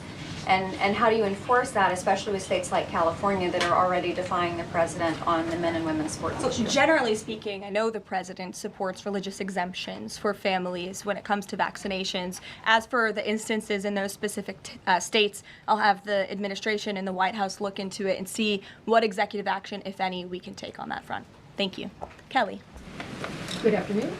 We're now in hurricane season, and obviously there is great concern every year about the potential for that. Can you speak to how the president is planning to have the level of support, should it be needed, to be as it has been with a reduction in the workforce? And is he still comfortable with Administrator Richardson, who had talked, whether joking or not, about not being aware of a hurricane season for this country? What is the president's level of briefings on what may be required? If you could give us kind of an overall update on that. Sure. Well, of course, we know that we are into hurricane season now, and I know FEMA is taking this seriously, contrary to some of the reporting we have seen based on jokes that were made and leaks from meetings. But Secretary Kristi Noem and the FEMA leadership are all over this. They are committed to ensuring that federal resources and tax dollars are there for Americans in need, and the president continues to review requests for emergency aid and carefully considering them. However, this president has made it clear we're not going to enable states to make bad decisions with federal tax dollars and then have the federal government later have to bail these states out. We want to see states be responsible with their tax dollars to do as much as they possibly can, and then the president will deeply and thoughtfully consider any requests for federal aid that come to his desk. And I think some of the media reporting we've seen on this is frankly sloppy and irresponsible. There are serious people who are taking this issue seriously, starting with the president himself, who, as you know, on his first domestic trip back in office, visited both North Carolina and California, both of which were, of course, hit by natural disasters when he wasn't even president, but he took ownership of that and visited those places and those people immediately. Is it Brian? About hurricane season appropriate, though, now that this is serious business, as you talked about? It's serious business, Kelly, and I'm not going to engage in such fodder with a question like that. Brian? Thank you, Caroline. Reuters was reporting that there is a letter that is meant to be sent to other countries, which would give these countries a deadline of Wednesday to produce their best offer on the trade matter. Why does the administration feel the need to send this letter? And I have one more follow-up on trade. Sure, I can confirm the merits and the content of the letter. USTR sent this letter to all of our trading partners just to give them a friendly reminder that the deadline is coming up. And they are in talks. Ambassador Greer, Secretary Bessent, Secretary Lutnick are in talks with many of our key trading partners around the globe. As you know, Brian, I know the Wall Street Journal has covered this quite heavily. And they continue to be engaged in those discussions. And this letter was simply to remind these countries that the deadline is approaching and the president expects good deals, and we are on track for that, I will emphasize. On the trade side, though, when the deal with the United Kingdom, there was this idea of a reprieve on the auto tariffs.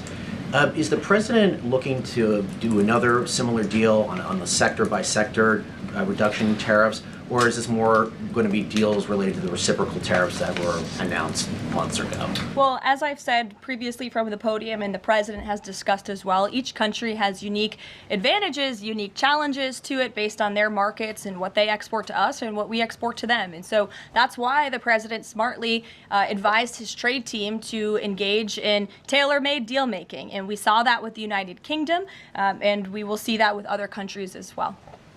Kate.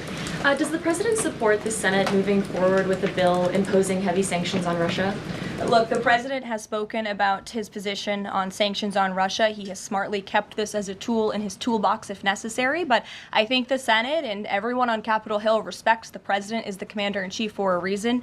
And as you know, Russia and Ukraine engaged in direct talks yesterday. That was at the encouragement of this president when he spoke to both leaders of both countries via phone just a couple of weeks ago. And so I would just like to remind everybody how far we have come in just 4 months. I mean, it was inconceivable last year at this time for Russia and Ukraine to be engaged in direct talks. And it's because of the president's insistence and determination to get this war to an end that these countries sat down yesterday. So he's willing to use sanctions if he needs them, and the Senate and the Capitol Hill understand that the president is the commander-in-chief and he's leading United States foreign policy as he should. And on On Iran, the president said that the U.S. would not allow for any uranium enrichment, but the proposal offered to the Iranians reportedly allows for low levels of enrichment. Can you explain that discrepancy?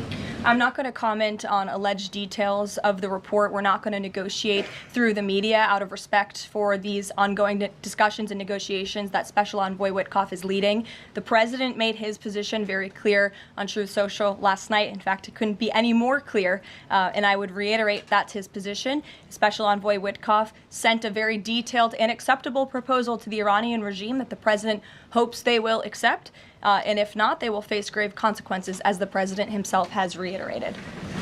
Sure. Thanks, You're welcome. A couple of things, if I may. Firstly, can you confirm whether or not President Trump is going to be going to the NATO summit in The Hague later this month? I can confirm he will be going to the NATO summit, yes. Great, thanks. And another question on the Netherlands, in fact. Just wondering if you have any reaction to the collapse of the Dutch government there after the anti-EU and anti-Islam leader Geert Wilders, who's been described as the Dutch Trump, pulled out of the government there. I don't have a comment on that, but certainly we should and we will get you one, okay? Thanks. You're welcome. Brett. Thanks, Caroline. I wanted to ask, a couple days ago, the president announced that he was withdrawing the nomination of Jared Isaacman to lead NASA, citing a thorough review of prior associations. I wondered, why did this review happen just now, after the nominee was so far into the process? And can you explain the president's thinking on who he might choose? Look, the president reserves the right to nominate individuals to key administration posts. He also reserves the right to remove those individuals if he chooses, just like he reserves the right to fire anybody in the executive branch that he wants. And so a new replacement for NASA will be announced very soon, as the president himself said. Was there something in particular that came up that caused the president concern with this nomination? The president wants to ensure that all of his nominees are aligned fully with the America First mission of this administration. And again, he will be announcing a replacement very soon. Andrew, go ahead. Thank you, Caroline. You're welcome. It's been just about a month since President and Prime Minister Starmer announced... I can't see you all the way back there. Phil's head is in the way. Well, he's very tall. There you go. So it's been just about a month since Prime Minister Starmer and President Trump announced that the U.S. and U.K. had reached a trade deal, or at least a framework for a deal. Now there are at least some Conservative MPs in London who are complaining that Parliament has not yet seen the text of any deal. So I'd like to ask you from this side of the pond, is there a text for the deal ready to be released, submitted, and if not, when can we expect it? And then I have one more. There's most definitely text with this deal. There is language that this side has seen. You'll have to ask the UK Parliament why they haven't seen it from their own government. I obviously can't answer that question. And on Caroline, one more on Ukraine, go ahead, please. Jonathan. Sure, go ahead. On Ukraine, it's been a couple of days since Ukraine made that audacious drone strike on Russian airfields. The president hasn't said a word about it, and usually he's not shy about making his thoughts known on the war, or it's not bad, on the war or any other subject. What have you heard from him on this audacious drone strike? Is he surprised? He said that Zelensky didn't have the cards when they met in the Oval Office a few months back. Does Zelensky possibly have some cards that the president hadn't known about? Look, the president's thinking on the Russia-Ukraine war as it stands, I spoke to him about it just this morning, is he remains positive at the progress that we've seen. Again, he urged both leaders to sit down and talk directly with one another, and they did that. Russia handed over a memorandum of peace, or a peace plan, or a suggestion of one, I understand, to the Ukrainian side. They also agreed upon the exchange of prisoners or hostages from each other's countries. So he remains positive about the progress that we're seeing, but he also is a realist, and he realizes these are two countries that are at war and have been for a long time because of his predecessor's weakness and incompetence. So he's working hard to solve this conflict, and that's where his mind is right now on it. Jonathan, go ahead. Thank you. Same topic, just to put a finer point on it. Does President Trump approve of Ukraine's decision to strike nuclear-capable bombers in Russia? I would like to let the president speak on that himself. And just to follow up, has the president... I would just add to that. The president does not want to see this war prolonged. He wants the fighting to stop, he wants people to stop dying, and he wants this to be solved at the negotiating table. The reason he is so deeply involved and has spent so much time and effort on this war is because he hates to see people dying. Again, these are not Americans that are being killed. These are Russians and these are Ukrainians. This is a war very far away. But this president truly cares about peace, and that's what he wants to see. What is President Trump doing to ensure that a similar internal drone attack doesn't happen here in the US, given this was done at pretty low cost, very stealthily? You know, it obviously raises questions about our own security, particularly for US aircraft here. It absolutely does, and that's why the president nominated Secretary Hegseth and has approved some of the changes that have been made at the Pentagon to ensure that we have the most lethal fighting force in the world, and that the United States military is the best, the biggest. That's why he wants the One Big Beautiful Bill to be passed, because it increases our defense spending. It's why he also launched the announcement of the Golden Dome to prevent from missile strikes and attacks in the future. And the president has a full understanding, I can tell you because I've spoken to him about it, about the future of warfare and how drones are a big part of that. And I will not get ahead of our policy team, but I think you can expect to see some executive action on that front in the very near future. Caroline. Caitlin. Two questions for you as well. On the Big Beautiful Bill, you said recently that it is, quote, blatantly wrong to say that it adds to the deficit. You essentially said that an estimate from the Congressional Budget Office and other scorekeepers you believe are wrong. But Republicans like Ron Johnson and Rand Paul disagree. They are saying that it will add to the deficit. That is their concern. Is the White House's position that those two Republican senators are, quote, blatantly wrong? It is. Those senators, it's not news that they disagree with this president on policy, and the president has vocally called them out for it and for their not having their facts together. I would add the Congressional Budget Office has been historically wrong. In fact, they predicted the Trump tax cuts from the president's first term in 2017. Their prediction was wrong by $500 billion. Those tax cuts had nearly $500 billion more of revenue than the Congressional Budget Office scored.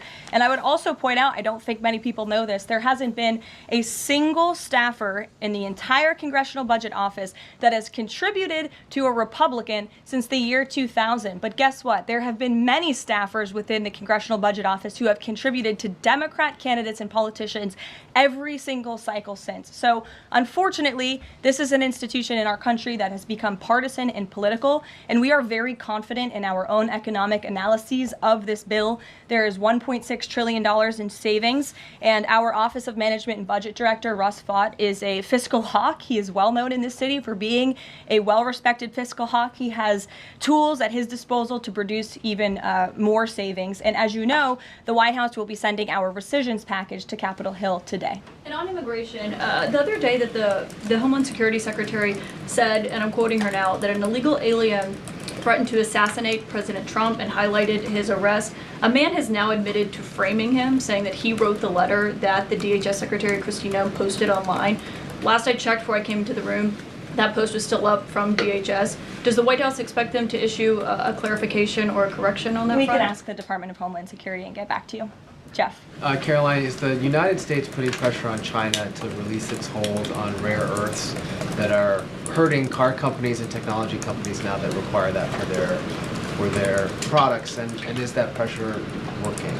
Well, I can assure you that the administration is actively monitoring China's compliance with the Geneva Trade Agreement. I know the United States, on our end, we have complied with the terms that we set, and our administration officials continue to be engaged in correspondence with their Chinese counterparts. And as you all know, and I know there's a lot of interest in it, there will be a leader-to-leader talk very soon. And when that happens, as always, we will let you know. Also in Asia, does the White House have a reaction to the results of the election in South Korea? Yes, we do. In fact, let me find it here for you.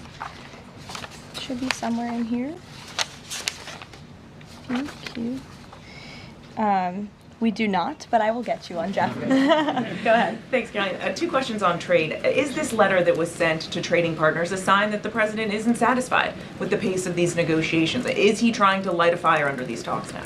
Well, look, the president has been very direct to our trading partners in his conversations with them, with foreign leaders directly, that they need to cut deals with the United States of America. The tariff agenda of this president, he believes very strongly in it. And as you've all seen, he's unafraid to use tariffs to protect our industries and protect our workers. But he wants to see these tailor-made deals be signed. And I will tell you, of course, I never want to be the one negotiating with the press about these internal discussions and deliberations. But our team, who is deeply deeply involved in this, sees these deals moving in the right direction. In fact, Ambassador Greer is in Paris right now meeting with many of our trading partners. We should still expect this flurry of deals in the next 36 days, and the plan is still for those full tariffs to go back into effect on July 9th. The plan is for the announcement of these deals to be made very, very soon, yes. Sure. Thank you, Caroline. You're welcome. So Governor Whitmer confirmed that she spoke with President Trump about the possibility of pardoning the plotters against her, the kidnapping case. She didn't give us an idea of what the president's reaction was to that. Do you have any information about what he said? Well, I won't reveal the president's private discussion unless he gives me liberty to, but I will reiterate what he said publicly when he was asked by one of the journalists in this room in the Oval Office a couple of weeks ago about the pardons. He said it's something he would look at, nothing more, nothing less. Haley, go ahead. Thanks, Caroline. And then to Kelly next to you. Thank you. When it comes to the leader-to-leader call with Xi Jinping this week, what is the president's expectation of this call? Is he looking for concrete outcomes out of this, or is he looking to kind of warm relations as these trade talks are ongoing? Well, President Trump and President Xi have shared a respectful relationship throughout the years. And again, I won't get ahead of the president on that call, but as always, after, you'll hear directly from the president or from myself or someone else here at the White House. Kelly. Caroline, thank you. I want to get back to the anti-Semitic behavior that's been going on college campuses, as well as recently in Boulder, Colorado. The president, as you know, has the White House Faith Office, the Religious Liberty Commission, as well as the Anti-Task Force on Anti-Christian Bias, which includes anti-Semitism.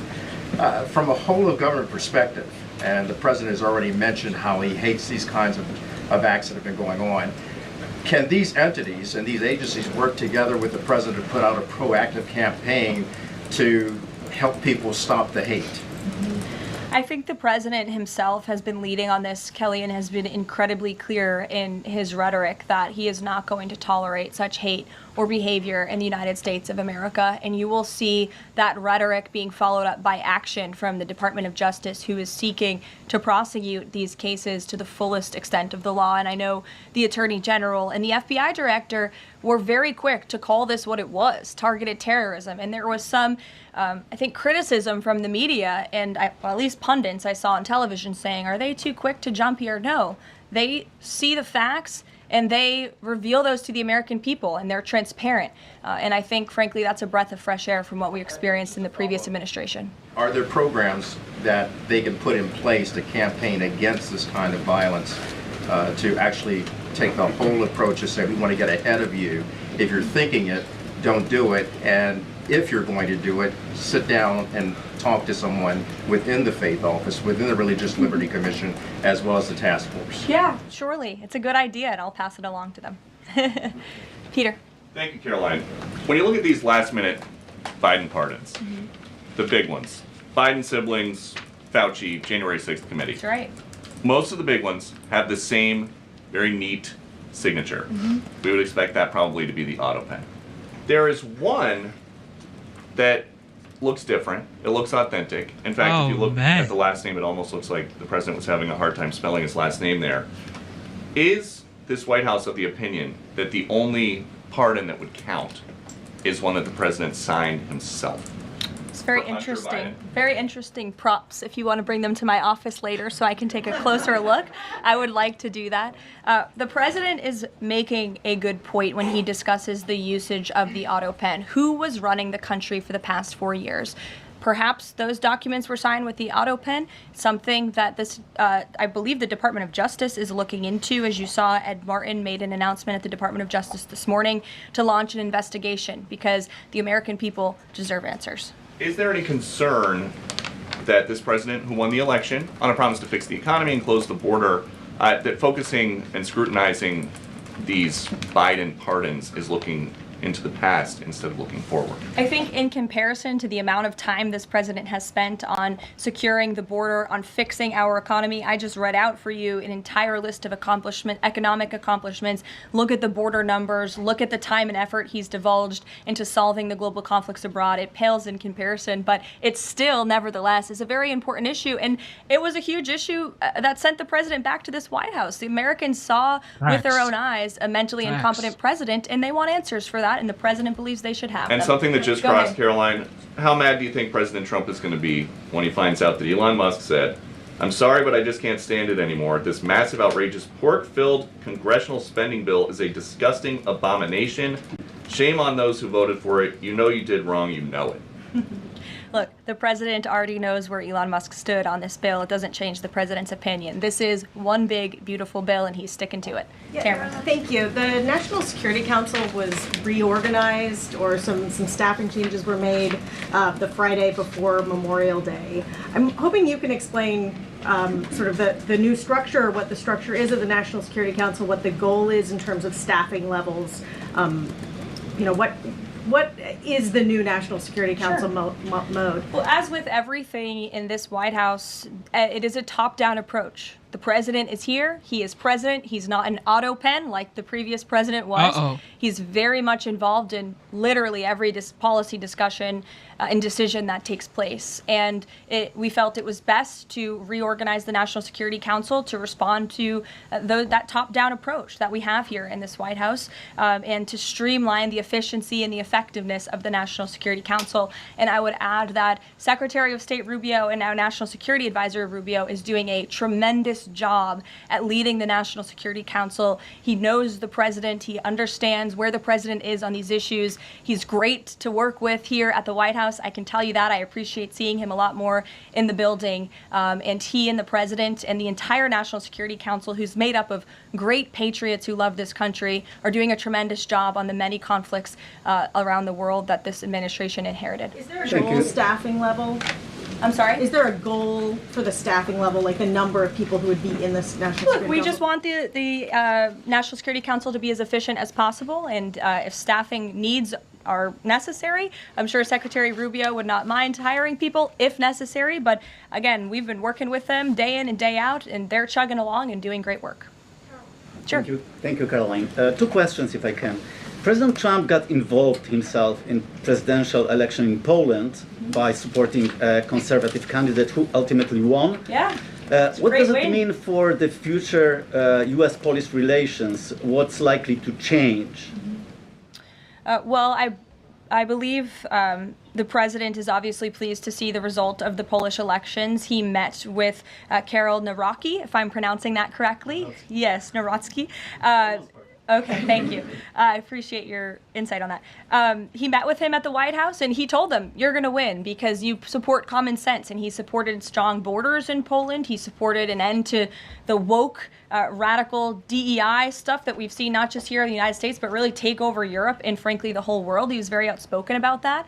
And I was reading the reports about how the Polish people felt about this man, and they felt like he was putting the needs of Poland first. And that's a very refreshing feeling, one that we know very well here in the United States of America. So, as you know, the United States and Poland have always had a very deep and strong relationship, friendship. They're a great ally, and I know the president continues to look forward to working with them. We have one more on Ukrainian drone attack on Russia.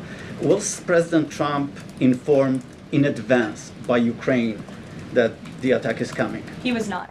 Carrie. Caroline, so just want to go back to the issue on the anti-Christian bias as well as issues on anti-Semitic issues.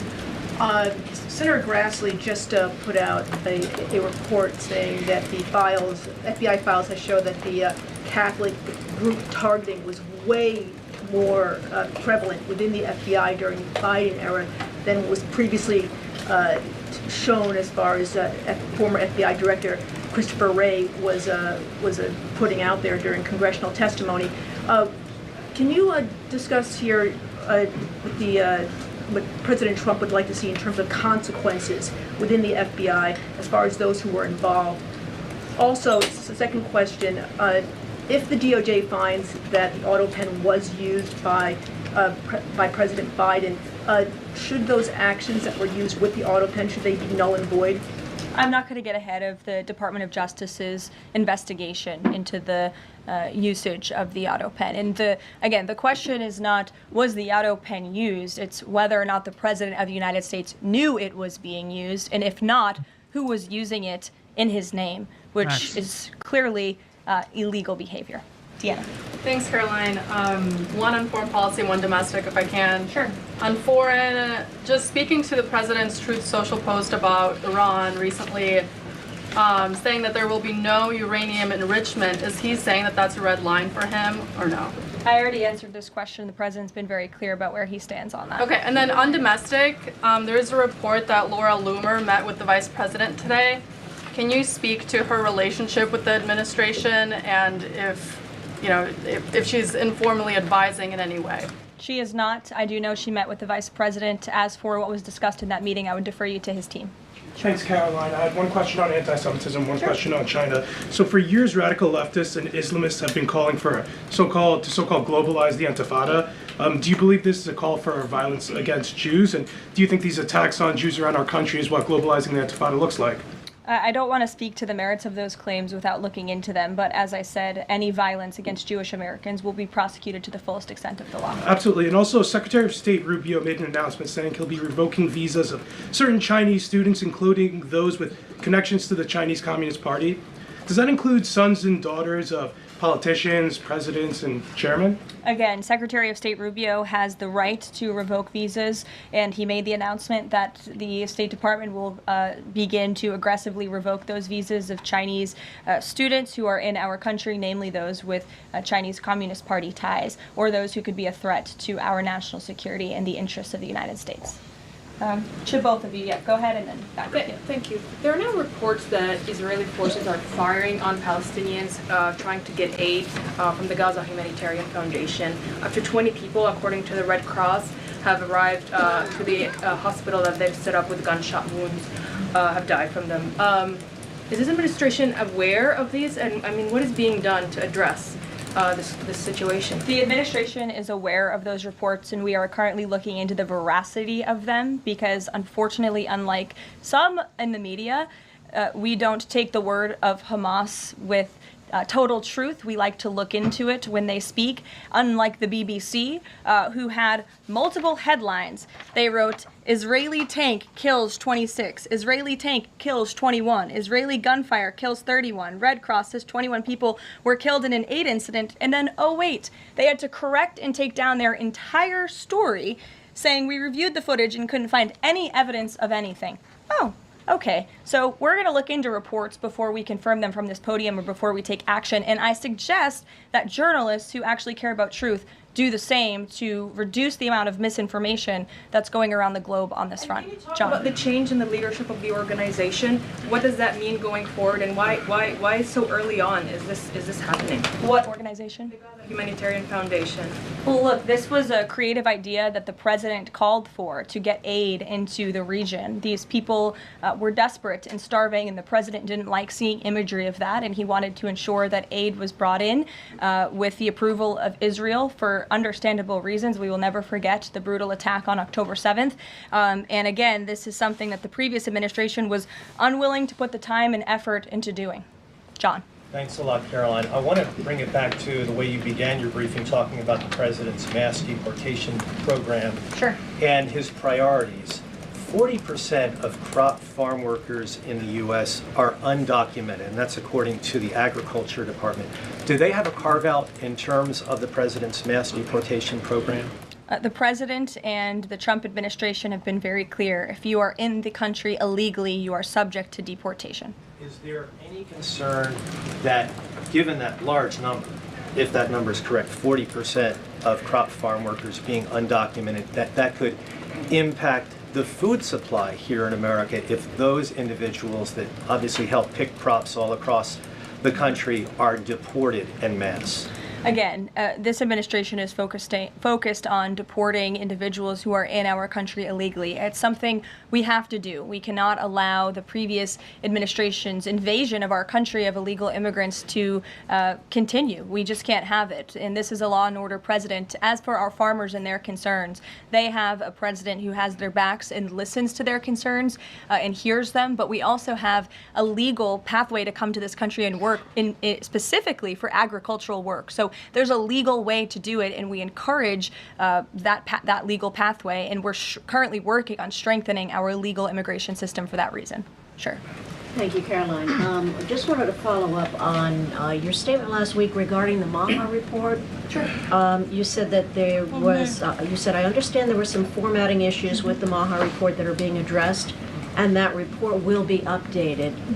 We also understand that since that, there have been some citations that came about. There's citations of studies that either did not exist or did not back up the report's conclusions. So when you were referring to formatting errors, is that what you were talking about, or was it, could you just explain that? Yeah, that's what I was talking about. There were formatting errors, and those errors were updated by the proper policy components here at the White House, and a new report was issued. So exactly what I said took place. Sure, go ahead, Alec. Yeah, good to see you. She's savage. Congresswoman Mary Miller suggested that changing Pride Month to Family Month. I would personally like to see maybe a nuclear family month. Some people are saying, let's get a Veterans Month. Does the president have any plans on making a proclamation, or is it just going to be June this year? Well, there are no plans for a proclamation for the month of June, but I can tell you this president is very proud to be a president for all Americans, regardless of race, religion, or creed. Caroline. Reagan, go ahead. Thank you, Caroline. And then I'll go to you. Thank you. You're welcome. Colorado passed sanctuary protections for illegals 1 month before the terrorist attack this weekend. 2 questions. Why did the DHS remove the sanctuary cities list that it had published, which was ordered by the president? And then what is the administration going to do to further crack down on sanctuary jurisdictions to prevent attacks like what happened in Colorado? Sure. The Department of Homeland Security will be issuing a new list of sanctuary cities, an accurate list of sanctuary cities. As for what we're doing to crack down, the president has signed various executive orders and has directed the Attorney General to prosecute federal, state and local officials who are not complying with federal immigration authorities and, most importantly, federal immigration law. Thanks, Caroline. Thank you, Caroline. Caroline. Thank you very much. So, does the president take calls from foreign leaders on the tariffs on steel and aluminum? Does he still intend to double them tomorrow morning?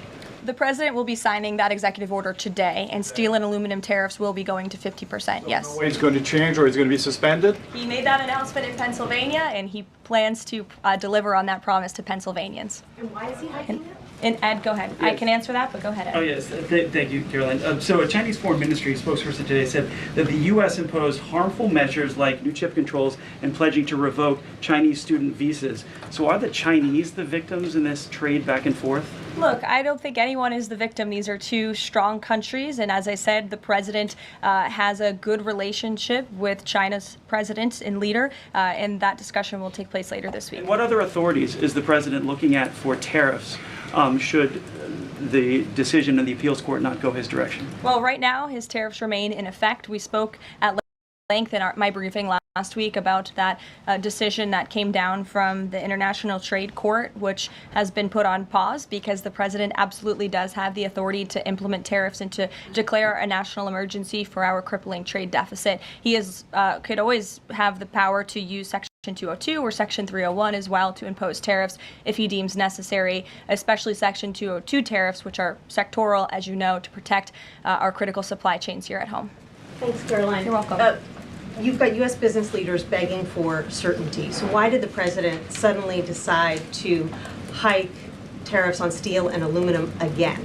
You also have U.S. business leaders begging to meet with this president and begging to come to the White House to talk to him because they know that he is a negotiator in chief, that he's making good deals on behalf of the American worker and the steel worker, in particular when it comes to the steel and aluminum tariffs, which he discussed in his speech at length at Pennsylvania and the need for them. And I would just add, I was at that speech on Friday with the president, and there were 2,000 steel workers and their families in the room, many of them wearing their hard hats. I spoke to one backstage who said this is the greatest thing that has happened for that community in Pittsburgh, Pennsylvania in 60 years, because this is a president who doesn't just talk the talk, he walks the walk too, and he's delivering on his promises to bolster our steel and aluminum industries in this country and to protect those jobs. If not for this president, that steel plant in Pittsburgh, Pennsylvania would have closed. Those jobs would have been lost, and the president saved that company, he saved those jobs, and he's saving that community, and that's the intention of the steel tariffs, which he will sign later this afternoon. Thank you very much, everyone. We'll see you later. Friday for She, do we think? To think that to think that this woman is 27 years old. She's a married woman who just had a baby a couple of months ago. She just had a baby a couple of months ago, and she's doing this full time, and she's changed the way press secretary does this stuff. She's changed the entire thing. You know, that's remarkable. That's girl power right there. I get it. You know, maybe men are not supposed to say girl power, but that right there is girl power. A mother, a wife, youngest press secretary. Come on, man. Come on, y'all. All right, here we go. Marco Rubio and JD Vance, who, frankly, both of them, I think, would be president and vice president for 2028. Really. Is either Marco Rubio is the president and JD is vice, or JD president, Marco Rubio as vice.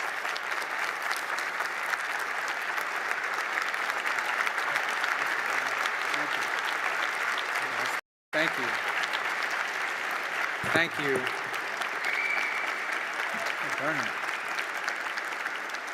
Bernie Moreno, how's the Senate?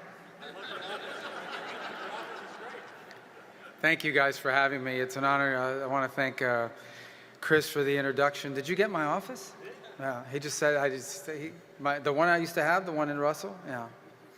Did you find any cash or gold bars? No. Is there media here? It's a joke. It's a joke. You know, guys know. Thank you, Chris, for that introduction, and actually very proud of the work he did with us on the Small Business Committee, and Oren and everyone here in American Compass for hosting me here tonight. A couple observations of seeing someone. We really only got to serve together for like 10 days, you know, because I got confirmed pretty quickly. And by the way, the president was I got 99 out of 100 votes because the vice president at the time has seated up and filled. And the president, for some period of time, expressed great concern about the fact that I had 99 votes in the Senate. He didn't know if that was a good thing or a bad thing. But I told him recently, sir, you don't have to worry about that anymore. I don't think I'd get 99 votes now. And anyways, but thank you for this chance to speak to you. And by one more thing I want to tell you about, I spent, you know, now that I'm in an executive branch, we oftentimes have to deal with the fact that, you know, we want to do something and it's like, well, but there's a statute or there's a law on the books that limit our ability to do things by executive action. You know, it requires us to go through certain steps. And so I increasingly find myself saying, who the hell wrote these laws? And today I was reminded it was actually me who passed a certain law that stood as an impediment to quick action. So anyways, yeah, I've grown in my appreciation for the executive branch more and more each day. And but that's also, the media is going to say, oh, he's for an authoritarian form of government. No, I just, you know, some of these laws I passed are getting in the way of my current life. So we have to work through it. We will. But thank you guys for this chance and the work that you've done. And I know that obviously you're going to spend a lot of time focused on domestic decisions, but I want to hopefully pitch you a little bit tonight about what I've learned and what I already believe coming into this job, that so much about what happens domestically, economically, is increasingly intertwined in geopolitics. It always has been. I think that's one of the lessons we forgot, but I think we've been reminded of that here most recently, and a number of events have brought that to bear. The first thing I would say is I think it's always been true. One of the amazing things, one of the reasons why history repeats itself, people like to say that, is because human nature does not change. Technology's changed, what the clothes we wear change, even languages change, governments change, a lot of things change. But the one thing that is unchanged is human nature. It's the same today as it was 5,000 years ago, and that's one of the reasons why history often repeats itself. And one of the things about human nature, I'm not trying to sound like a psychologist here, but one of the things that I think history proves is that one of the things we are programmed as people with is the desire to belong. In fact, if you notice, if you put humans anywhere, a handful of people anywhere, one of the first things they start doing is trying to create things that they can join or be a part of.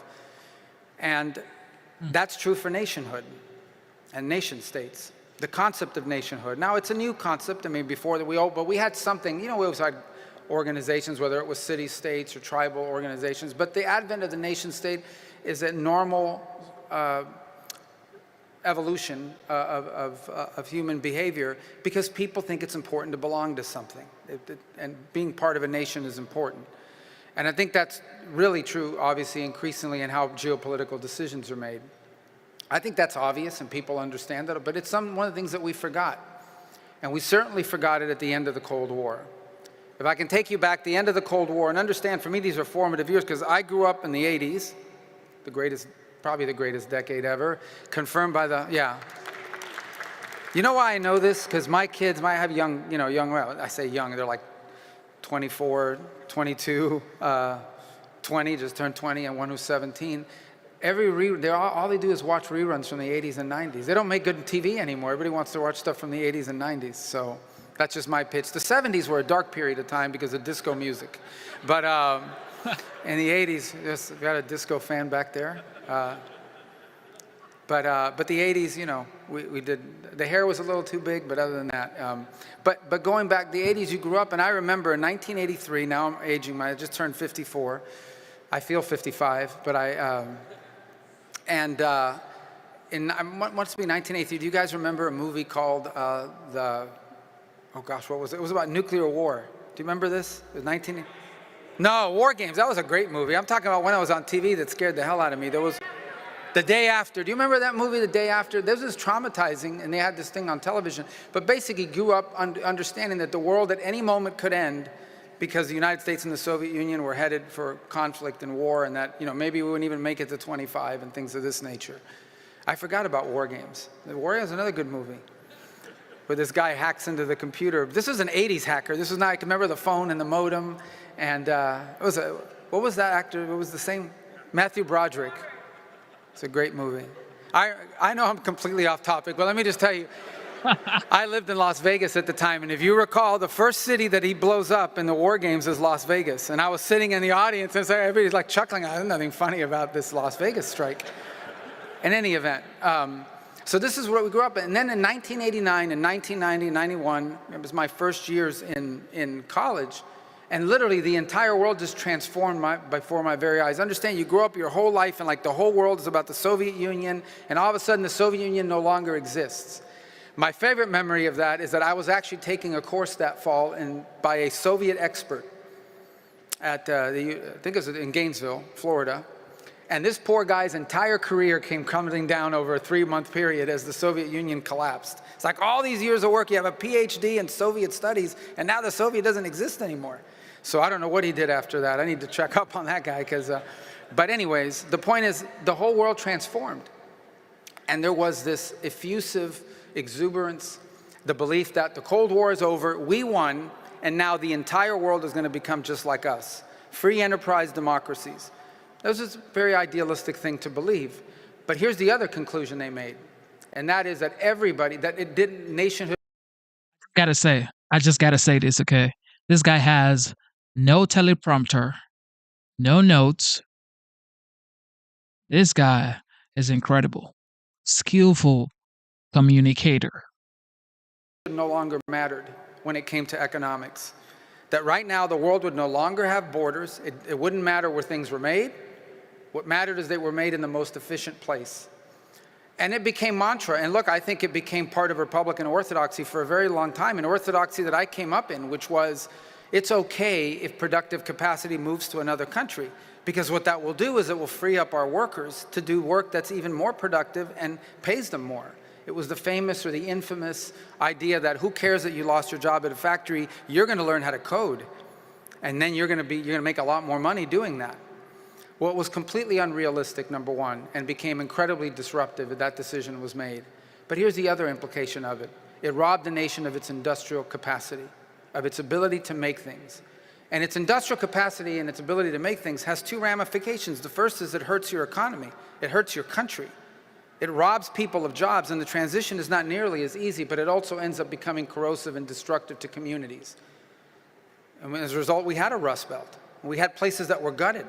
And we had families that for generations had worked in a certain field or for a certain company, and all of a sudden that company or that field vanished because it moved somewhere else where it was cheaper to do, and those jobs were gone, and obviously became incredibly destructive, not just for the United States, by the way, but for many nations in the industrialized West. But the other thing it robbed us of is the ability to make things. which is a national security impairment, and a very significant one. If you go back to the World War II, the admiral who had been tasked with planning Pearl Harbor thought it was a really bad idea. He went through and obviously followed orders, but he thought it was a very bad idea because he had spent a substantial amount of time studying in the United States when he was younger. And his conclusion was that attacking the United States was a bad idea because even though at the time militarily we were behind the Japanese, certainly technologically and otherwise, we had factories and we had access to raw material and resources. And he knew that over time, once those factories and those raw materials were put to the war machine, the Japanese would not be able to keep up. And you could very well argue that the end of World War II, that the victory in World War II, both in Europe and especially in Asia, was the result of America's industrial capacity. When the Japanese lost the plane, they lost the plane. When we lost the plane, and their planes were better than ours for a long time, when we lost the plane, we were able to produce hundreds to replace it. Industrial capacity mattered in terms of national security. And that's never changed. That's always been true. And so today, what you find is because of all of those years of neglect, because of the loss of industrial capacity, we didn't just undermine our society, we didn't just undermine our domestic economy, we've undermined our position in the world. And what you will find, and what we find even now, is that increasingly, on geopolitical issue after geopolitical issue, it is access to raw material and industrial capacity that is at the core both of the decisions that we're making and the areas that we're prioritizing. Now, the technologies are different, but nonetheless, that is what we're increasingly prioritizing.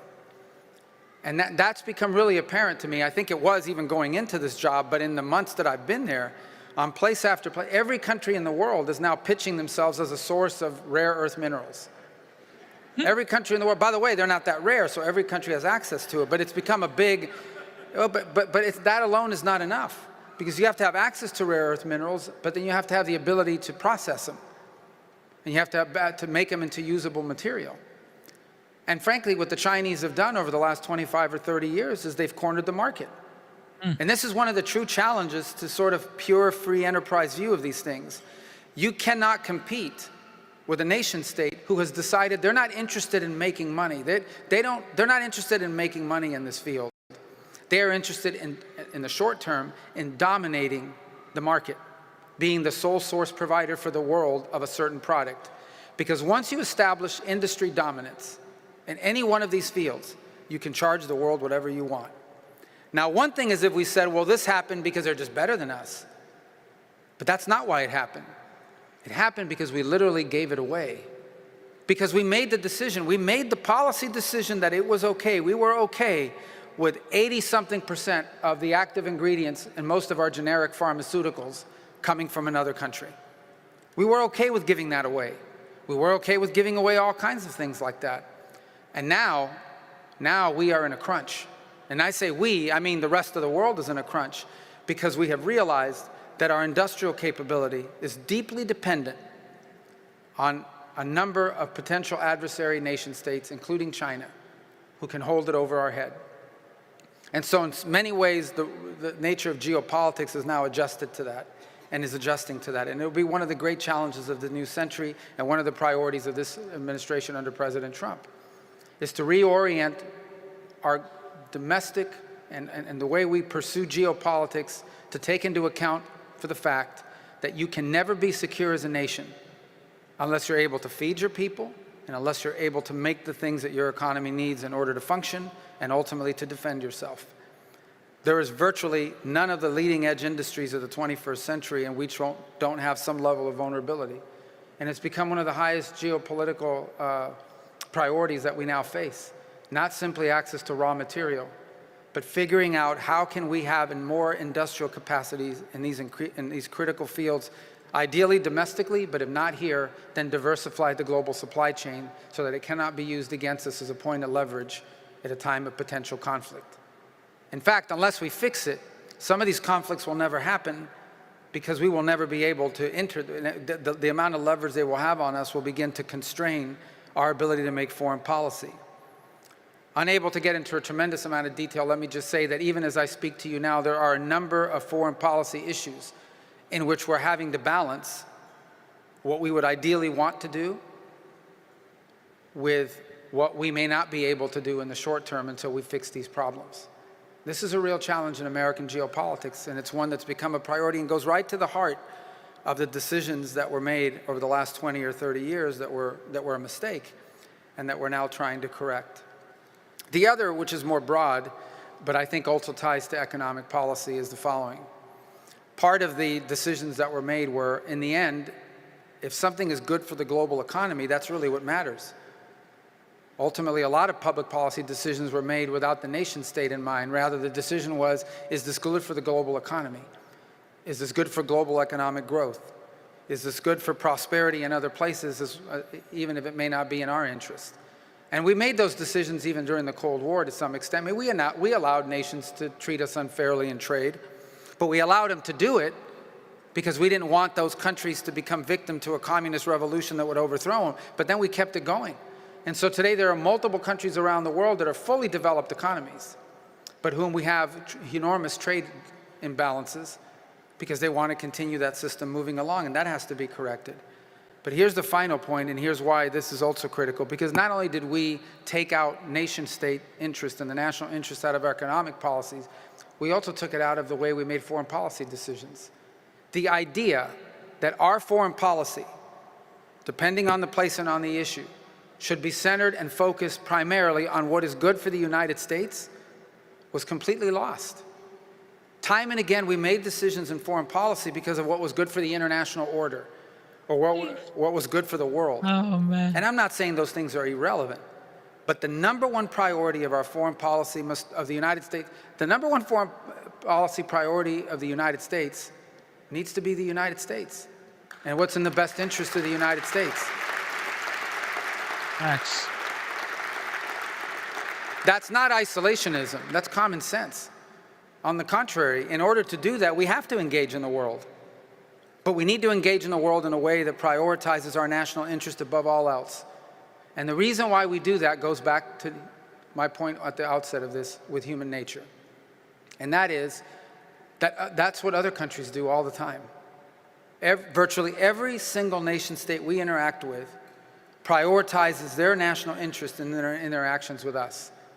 And we need to begin to do that again, and we're beginning to do that again, prioritizing the national interest of the United States above everything else in making these foreign policy decisions. And I'll close by saying that's where foreign policy works best. As I've said to multiple foreign leaders, including some with whom we haven't had engagements with for many years, I said the way foreign policy works best is when our national interests are aligned. When they're aligned, that's where we have incredible opportunity for partnership together. And when they're not aligned, that's where I expect them to pursue their national interests and us to pursue ours, and to do so peacefully if possible, and that's the work of diplomacy. And so I think the work you have done to reorient our thinking towards the national interests, both in our domestic economic policies as well as in our foreign policies, is critical work for 21st century conservatism. And I thank you for all the work you've provided. You've done great work. When no one else was talking about these things, when no one else was providing the material that allowed us to build public policy and challenge thinking, you were doing it. And I encourage you to continue to do it, because this is going to be the work of a generation. There's still much work to be done. We are in the midst of an important and long overdue realignment in our thinking in American politics. And it takes organizations like American Compass to drive the innovation and the thinking. And we appreciate everything you've done up to this point and encourage you to continue to do that. And one of the people who has really been a leader in this regard, someone who I actually got to know as part of this project and this thinking, back when he was only a best-selling author and not even a political figure yet, is our current vice president, who is doing a phenomenal job, and someone who I've grown tremendous, my admiration for him has grown tremendously. I admired him before. I admired him in the Senate. I admire him a lot more now as vice president, because I think vice presidents are just more impressive than senators, Bernie. That's how but I can say that now that I got 99 votes. I don't need their votes anymore. But the vice president's doing a phenomenal job, and I think is one of the most powerful and clearest voices in the world, really at the edge, at the leading edge of this new thinking in American politics. And it's my honor to serve with him in this administration, and it's my honor to invite him onto the stage now to speak to all of you. So thank you for the opportunity to be here. Ladies and gentlemen, the Vice President of the United States, J.D. Vance. That's just legendary, yo. That's just legendary. The fact that he is humble enough to, give credit to whom credit is due, which is JD Vance. JD Vance, his story is just out of this world. If you've watched the movie Hillbilly Elegy or something like that, it also has a book. If I've seen the movie, I haven't read the book, but just watching that movie and seeing his story unfold, only in America, ladies and gentlemen, only in America can you come from that background and become the vice president of the United States.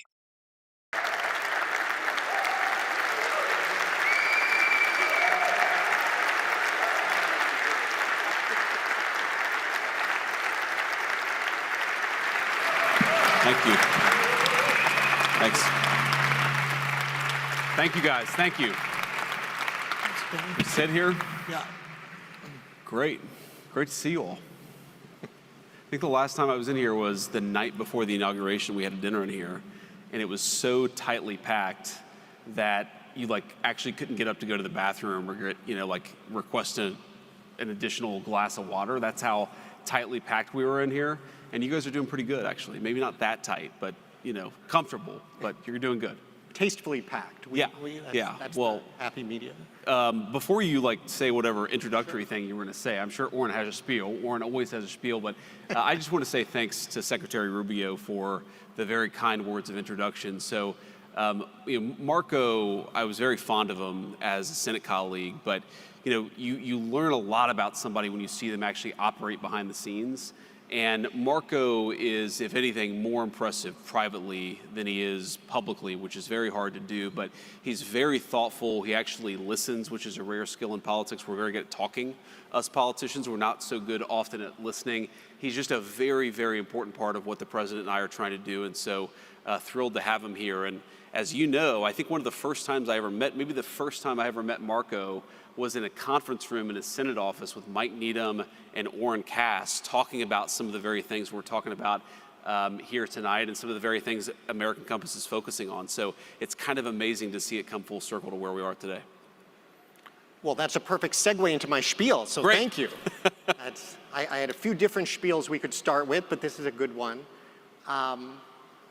We are thrilled to have you here. I am thrilled to have this opportunity to talk with you, and so grateful that the work you're doing, and in a sense so in awe of it, because there are politicians out there who they've just been politicians, but you are someone who was an intellectual first. Some people don't like the word intellectual, but I mean it in the good sense of the term. You were writing for National Review. You were at the bar late at night arguing about and helping shape these ideas that you are now. I come here for free and you insult me and you call me an intellectual. Remind me that I wrote for National Review. What an asshole this guy is. That's fair. I will admit that I too wrote for National Review. But as I said in my introductory remarks earlier, I have no higher compliment than this guy likes to argue. So that is, it's a wonderful thing, and I think it really distinguishes you as someone who not just cares about and believes in these ideas, but has formed them. Sure. And so, I wanted to ask you a little bit about some of the substance, what's going on a few of these topics, but also ask a little bit about sort of how your thinking has gotten here and how being in the role you're in now affects that, and what people who are not in that role need to understand to do it well. And so let's start here on the substance, though, because obviously trade is in the news from time to time. Trade is, and I think you've articulated this well, trade is one element of what is a much broader project about reshoring, reindustrialization. I want to ask you, how do you define that project? What is the broader goal that the trade agenda is part of, and where do you see it ultimately going if it's going to be successful? Yeah, so first of all, congrats. I see here on the screen, this is the 5-year anniversary of American Compass. You guys have accomplished a lot in 5 years, and I'm going to echo what Secretary Rubio said.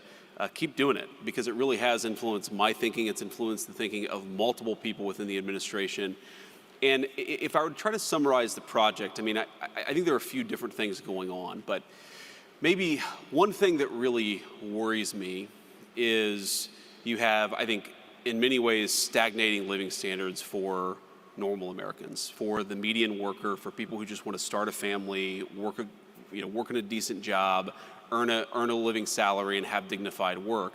I think you've seen so many pieces of evidence of stagnation in the lives of the normal people that we serve, right? The people who actually go to work, who keep the country running.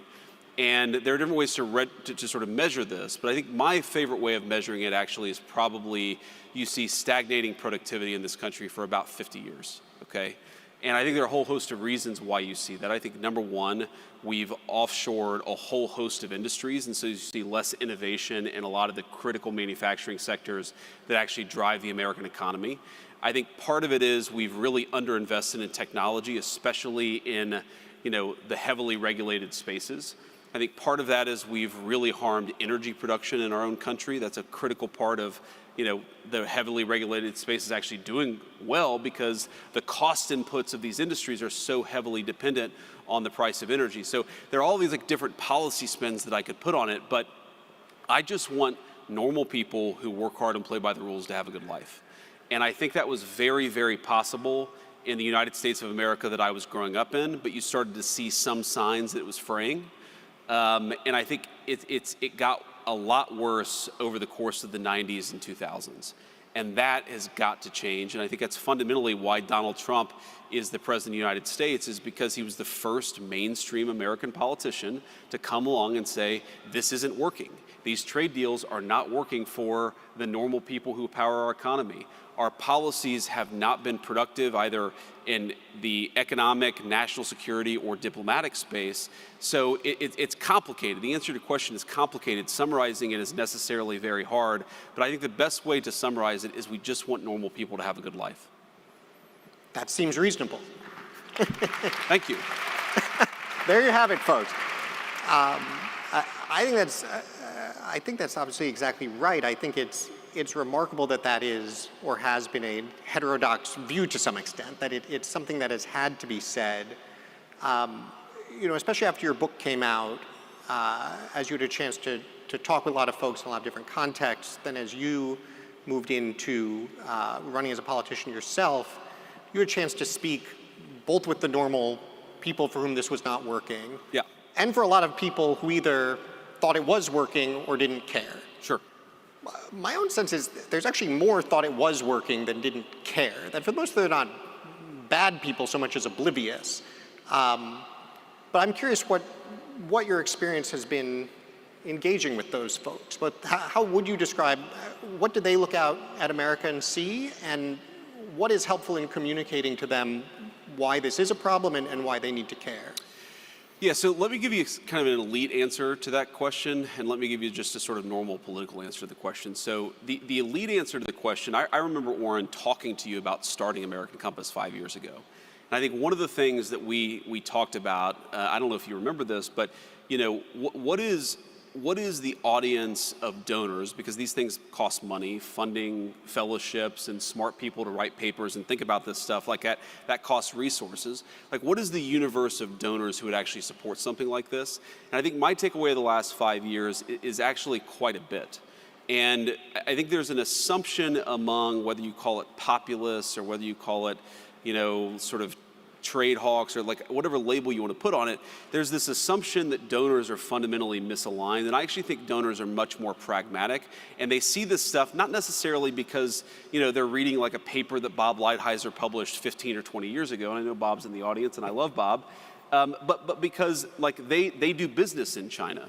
And they know how hard it is to actually get a fair deal for their companies, or they've seen some of the ways in which I met with an industry leader today who was talking about all of the ways in which transshipping through non-Chinese Asian economies is destroying his very successful manufacturing business. And he's not worried about it for himself because his business is so successful, but he's worried about it for his industry writ large because some of his competitors are going to have their businesses destroyed. He doesn't want that.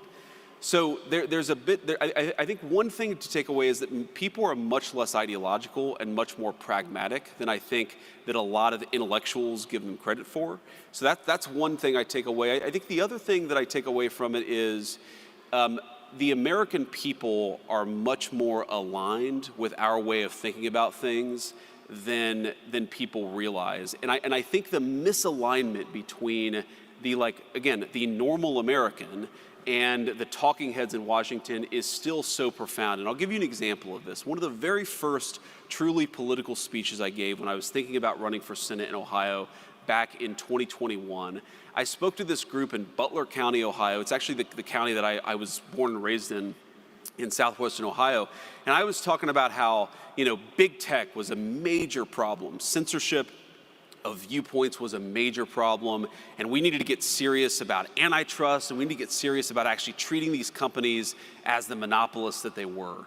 And a person came up to me afterwards and they said, "Oh, I really liked what you said, but I didn't agree with what you said on big tech." And I sort of assumed that I was about to, sort of hear a kind of libertarian argument from the pages of the National Review. And what the guy said is, "I don't think that we should break these companies up. I think we should throw all of their executives in prison." And I was like, "Oh." And it sort of dawned on me, the American people, they see these problems. They're not hyper ideological. They're not reading conservative intellectual periodicals because they have day jobs and families to take care of, but they're much, much wiser about these things than intellectuals give them credit for. And I take a lot of inspiration for that, but I also take a lot of willingness to kind of test the outer limits, because most of our fellow Americans, they're not nearly as dumb as Washington, D.C. assumes that they are. They're actually very smart and they're very wise. Yeah. It's funny. I was speaking to the American Iron and Steel Institute this morning about the idea that making things matters. And I was sharing a similar story because we've done survey research on, okay, do you think manufacturing matters or not? Yeah. Overwhelmingly, people say yes. Yes. Sure. But we actually asked them why. We gave them a bunch of options. Is this about, family and community and good jobs? Is this about national security? Is this about sort of dynamism and investment and economic growth? I sort of figured it would be it's about jobs, maybe security. And Americans actually picked dynamism and growth as, by a significant margin. That was their top reason they cared. And that was across political groups. That was across classes, less educated, more educated, high income, low income. And exactly to your point, I think it's just something we don't give people enough credit for. I mean, not only are they quite wise in this respect, they are so much wiser than the economists who got this exactly wrong for so long. I was struck by the speech that you gave at the American Dynamism Conference, which I think touched on a lot of this, because you focused on what is on one hand a real challenge in the new conservative coalition, where on one hand you have the working class, you have labor, on the other hand you have technologists, folks who are very focused on innovation. And I think you made what is such a critical point, which is that these are not necessarily in conflict. Ultimately, success is defined by the extent to which we synthesize these things. Yes. I think conceptually, in my mind, that's absolutely right. In practice, that can still be hard. I think there are a lot of places where you still see these collisions. Where do you see the biggest opportunity to actually bring these folks together, to actually build on that idea and show that, no, in fact, you do have the same interests. There is a real opportunity to move forward here. Well, I think that it's interesting you mentioned the American Dynamism speech, because I do think that's actually where the synthesis is, right? That if you believe in growth and you believe that, to have any opportunity to make people's lives better, you actually need sustained GDP growth, then you actually need to have the kind of industries that can support broad-based technological innovation. And so I think that really is the combination. Why do I care so much about manufacturing, and why do I care so much about the kind of educational institutions we have to support those industries? It's because, yes, I care about workers and I care about their wages, but I do very much care about innovation, and I don't think you can have one without the other, right? So the classic way of talking about this is to say, well, if you open up an iPhone and you look at the box, it will say designed in Cupertino, California, right? And of course, the implication is that it's manufactured in Shenzhen. In reality, it's not necessarily even designed in Cupertino, California anymore. It's increasingly designed in the place that's manufacturing it. This idea that we can separate the making of things from the innovating of things is, I think, totally farcical. You see this in pharmaceuticals in particular, where I think the countries that are really good at manufacturing pharmaceuticals, especially like the next-gen biologics and large molecule pharmaceuticals, those guys are increasingly really, really good at innovating in pharmaceuticals too. And one way this has come up in our work in the White House, and I won't get into sort of too many of the hair details, but we've been thinking about how to solve a particular problem, meaning a particular kind of product that right now we have access to, but we're starting to ask ourselves these questions about well, what happens if the country that we're trading with completely cut off access to this stuff? And so we're thinking a lot about the supply chain, about how brittle our supply chains are. And by the way, one thing that is shocking about the prior government, about the government we inherited the White House from, is if I, on January the 21st, in fact, I did ask this question, where are the biggest deficiencies in our supply chains? What are the 100 products that we're completely reliant on some other entity to make for us? Where are they made, and how hard would it be to onshore that manufacturing? I asked that explicit question, and the answer was, we don't know. Nobody in the prior government had actually asked these very fundamental questions. And so what is so crazy about the hyper-globalized era is that you had these basic questions about the brittleness of our supply chains that were completely uninvestigated by the very people who supported globalizing those supply chains. We were actually governed by complete morons, and we didn't even realize it until the Trump administration started to get underneath the hood of our government. But to take it back to sort of the point that I was trying to make. Okay, if you want to onshore this one piece of the supply chain, what kind of talent would you need in the labor force to make that possible? And I started talking to venture capitalists and technologists and people who run sort of industries in this space. And what kept on coming back is, okay, yes, there's a tariff question, there's a revenue guarantee question, there's a capital question. How do you actually form the capital? How do you get the capital goods necessary to make the stuff that you're going to have to make? But the thing that everybody kept on coming back to is we don't even have the people who are skilled in this particular trade anymore because we've so offshored it. And you realize the point about trade policy, all of this stuff is connected, but when you atrophy critical skills in the economy, it's not easy just to flip that switch back on. And I think that was the way in which the advocates of globalization were the most wrong, is they allowed the best skilled trades workforce in the history of the world to become a little bit atrophied. And I think we're still very good. We actually have a pretty strong foundation from which to build, but we're actually not as good as we were 30 years ago in the basic question of skilled craftsmen who are able to do a whole host of different things very rapidly. That's one of the things that we have to fix in order for us to accomplish the things that we need to accomplish. The president's very focused on that, but it drives home, how much of a national emergency we're in, that we've lost critical skills, and we weren't even aware that we had lost those skills until a few months ago. Yeah. And of course, the part that drives me nuts about it is the same people who said it does not matter where things get made. Yes. It does not matter if all this goes overseas. Now it's overseas, you say well, why can't we bring it back? And they say, oh, well, because we lost all the expertise. The expertise is super important. And you want to, right. Somewhere you wonder, do they even, are they trying to lose? It's rough. I think it's very hard for them to realize that the sum of their work, and a lot of these people are good people, a lot of them are well-intentioned, it's very hard, and I saw this in the United States Senate, to look back on a 30, 40, or 50-year career and say, the very thing that I tried to do, I accomplished the opposite, right? It takes a special person to be able to actually change and pivot and accept new information. And unfortunately, we just don't have a lot of those people in the leadership class of the country.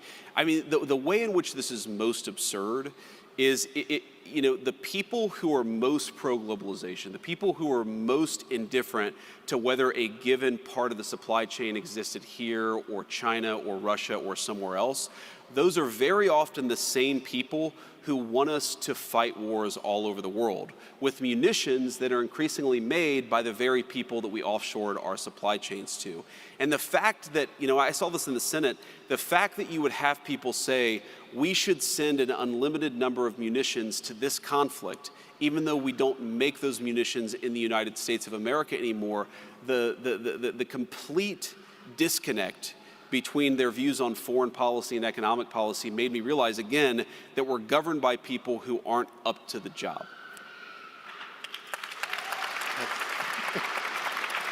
Until 4 months ago, when the American people actually gave the country a government it deserved. And obviously we're very early days, but I think that we've done more in 4 months to solve these problems. But this is not a 5, a 10, or this is a 20-year project to actually get America back to common sense economic policy. Well, thank you. That was a real downer for a moment. I appreciate you brought the mood back up. This is very helpful. Let's talk about the workforce piece and education, because you mentioned education system, which at this point, interestingly, means almost two different things. Yes. There's what is going on with universities, and there's what is going on with how we would actually train people in these kinds of skills that we need, that would be good jobs. I guess it's a two-part question. On the university side, do you see what's going on there as mostly sort of just a sideshow minimizes it? It's incredibly important, but it is unrelated to the question of how we actually reskill correctly? Or do you think these two things fit together somehow, that we need to get the universities more engaged in this process and also have other ways to do it? I think of it as extremely connected, though it's not necessarily obvious at the surface level. I mean, first of all, I never expect Harvard or Yale or the Ohio States of the world. They're not primarily going to be doing skilled craftsman training. Okay, some of the state schools you might see that, but really this is going to be something that happens with particular.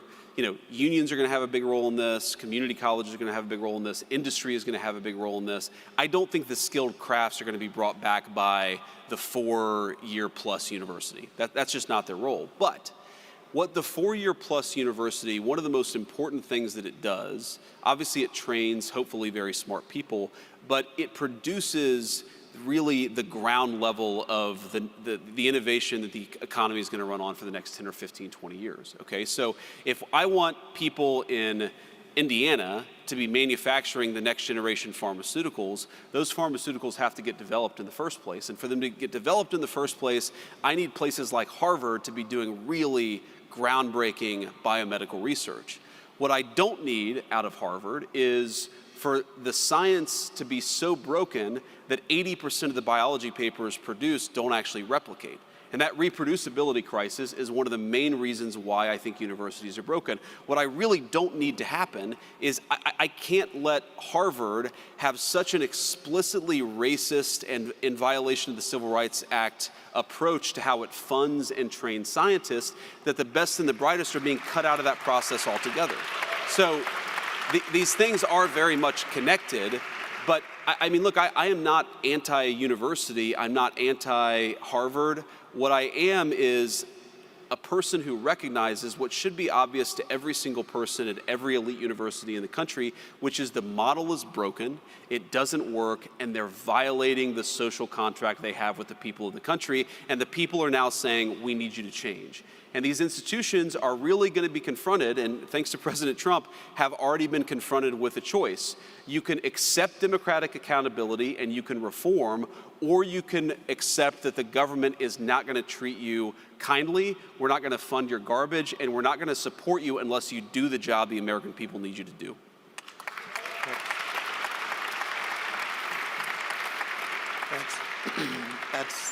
That is very well said.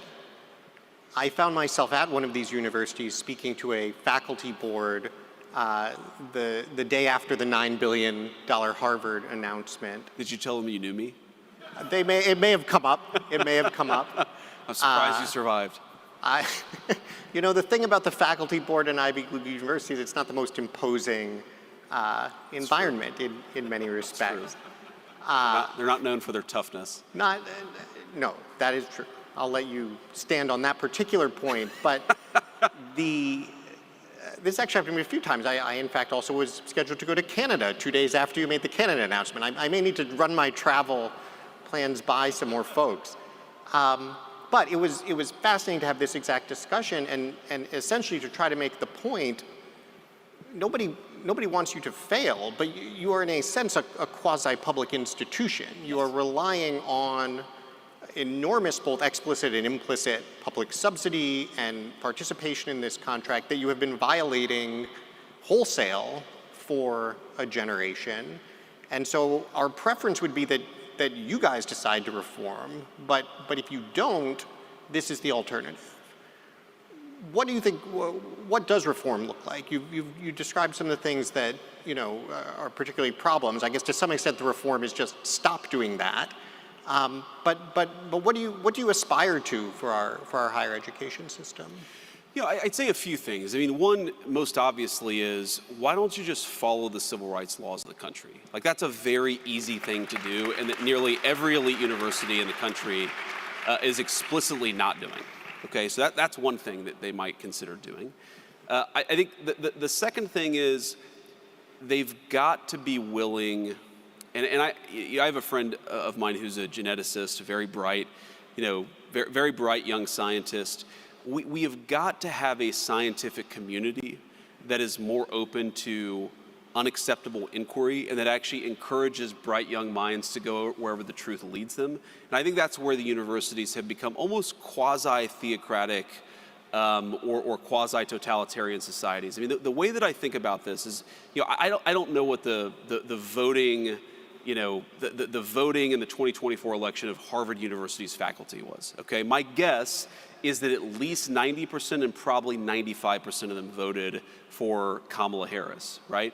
Very brilliant Kamala Harris, of course. But if you ask yourself a foreign election, a foreign country's election, and you say 80% of the people voted for one candidate, you would say, oh, that's kind of weird, right? That's like not a super healthy democracy. If you said, oh, 95% of people voted for one party's candidate, you would say that's North Korea. Right, that's totalitarian. That is impossible in a true place of free exchange for that to happen. And so I think the ideological diversity of these universities has to get much better. And I think that if that got better, if you actually had a place where people were open to debating these things and weren't terrified they were going to lose their job for saying something that was a little bit outside the Overton window, then I think the science would get better, the reproducibility would get better, the quality of the institution would be so much better. And that's what I want, because we need high quality universities. Right now the problem is we don't have them. Absolutely. I think we have time for one more question. Great. This is usually an awful cliched question, but in this case it's extremely relevant.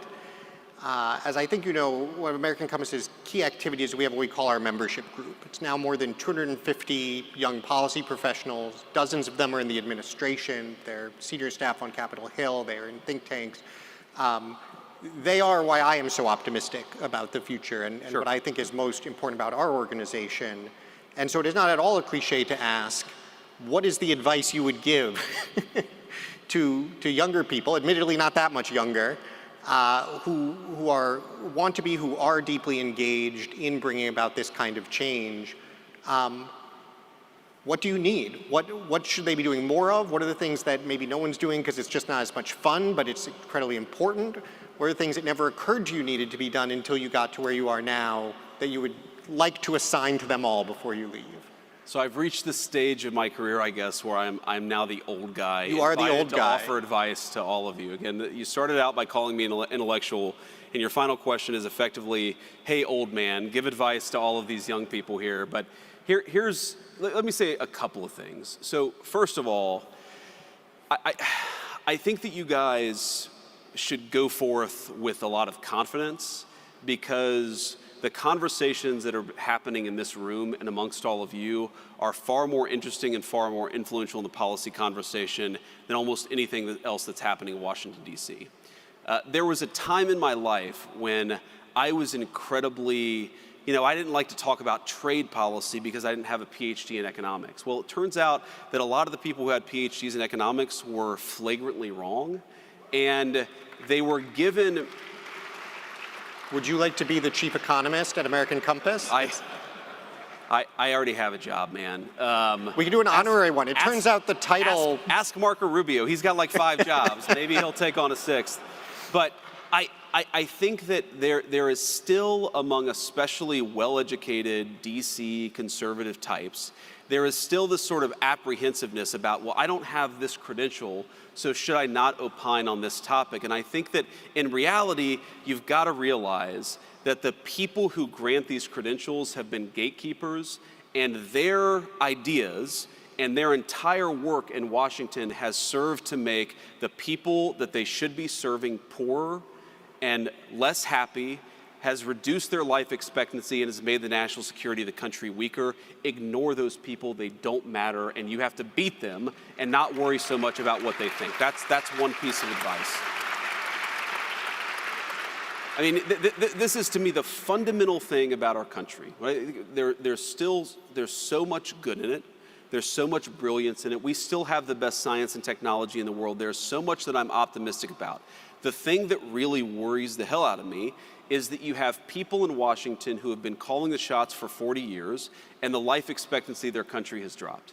And if that doesn't cause you to look in the mirror and say, maybe I should be doing something different, then there's something fundamentally wrong with you. And so I've given up hope that we can persuade most of the think tank intellectuals of Washington, D.C. to change. We can't change them. What we can do is replace them with all of you, and that's exactly what we aim to do.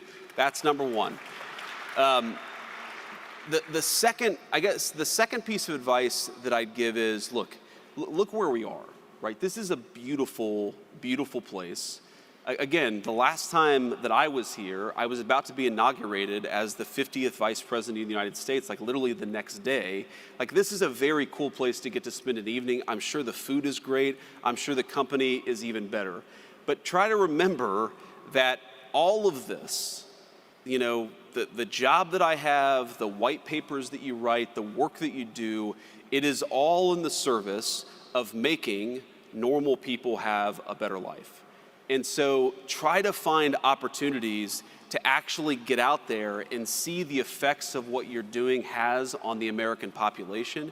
Try to get out there and get to know your fellow Americans. Try to not be, the problem with the generation of DC intellectual that was so broken is they were so cloistered, they had no idea that they were about to get hit by a freight train. Don't ever be those people. Learn the lessons. I think one of the lessons you have to learn is be more open and be more willing to sort of test the Overton window. A lesson is that you've got to have conversations with everybody and not like try to cloister yourself off from everything that's happening intellectually in this town. But I think the most important lesson is to get out there and know the country that you serve. And every single one of you in some form or another are serving this country that all of us love so much. I think that if you actually get out there, it will give you an incredible optimism and hope for the country, but it will also, most importantly, give you an incredible sense of duty. You all are lucky to be here. You're lucky to have the influence on this country that you do. So get out there and do your duty with optimism and hope and a recognition that you're lucky to get to have the life that you do. Use that life to serve the people that all of us love so much. Thank you, guys. Thank you, sir. Yeah. Please join me in thanking J.D. Vance. Thank you all. For everything you're doing. Shout out to J.D. Vance. J.D. Vance, the Vice President of the United States. Most people say he's most likely going to be the next president of the United States alongside Marco Rubio. But God is the greatest. Hopefully, everything works out for J.D. Vance and Marco Rubio. All right. With that being said, it is currently 5:55 a.m. And of course, today's date is the 4th of June, 2025.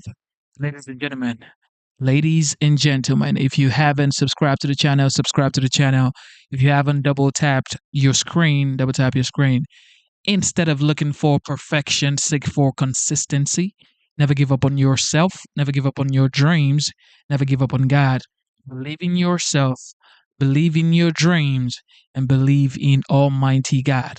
God is the greatest. God bless the United States. God bless you and your family. Shout out to our esteemed members the GOAT, Luke. Shout out to Ellie. Shout out to Sandra. Shout out to Ringmaster. Shout out to who am I not mentioning? I can't remember. Okay. Shout out to the legendary C. Shelley, our moderator. God bless you, C. Shelley. Shout out to Enders. God bless you, Enders. Shout out to Zyra's Garden. And everybody, thank you for tuning in. God bless you. Thank you. Fathers, take care of your kids. All right. And as an American, I am obliged to say thank you to the veterans. Thank you to the military personnel. You guys protect the homeland. And thank you to the law enforcement officers. God bless you for everything that you do. And I gotta say, shout out to ICE. Shout out to ICE. All right. God bless you, ladies and gentlemen. Instead of looking for perfection, I need some rest. All right. With that being said, God bless you. I gotta get some rest. Actually, I gotta build a website before I go to bed. All right. Thank you so much for being here. God bless you. God bless America. God bless you. God bless America. And it is your boy Genesis. I am signing out.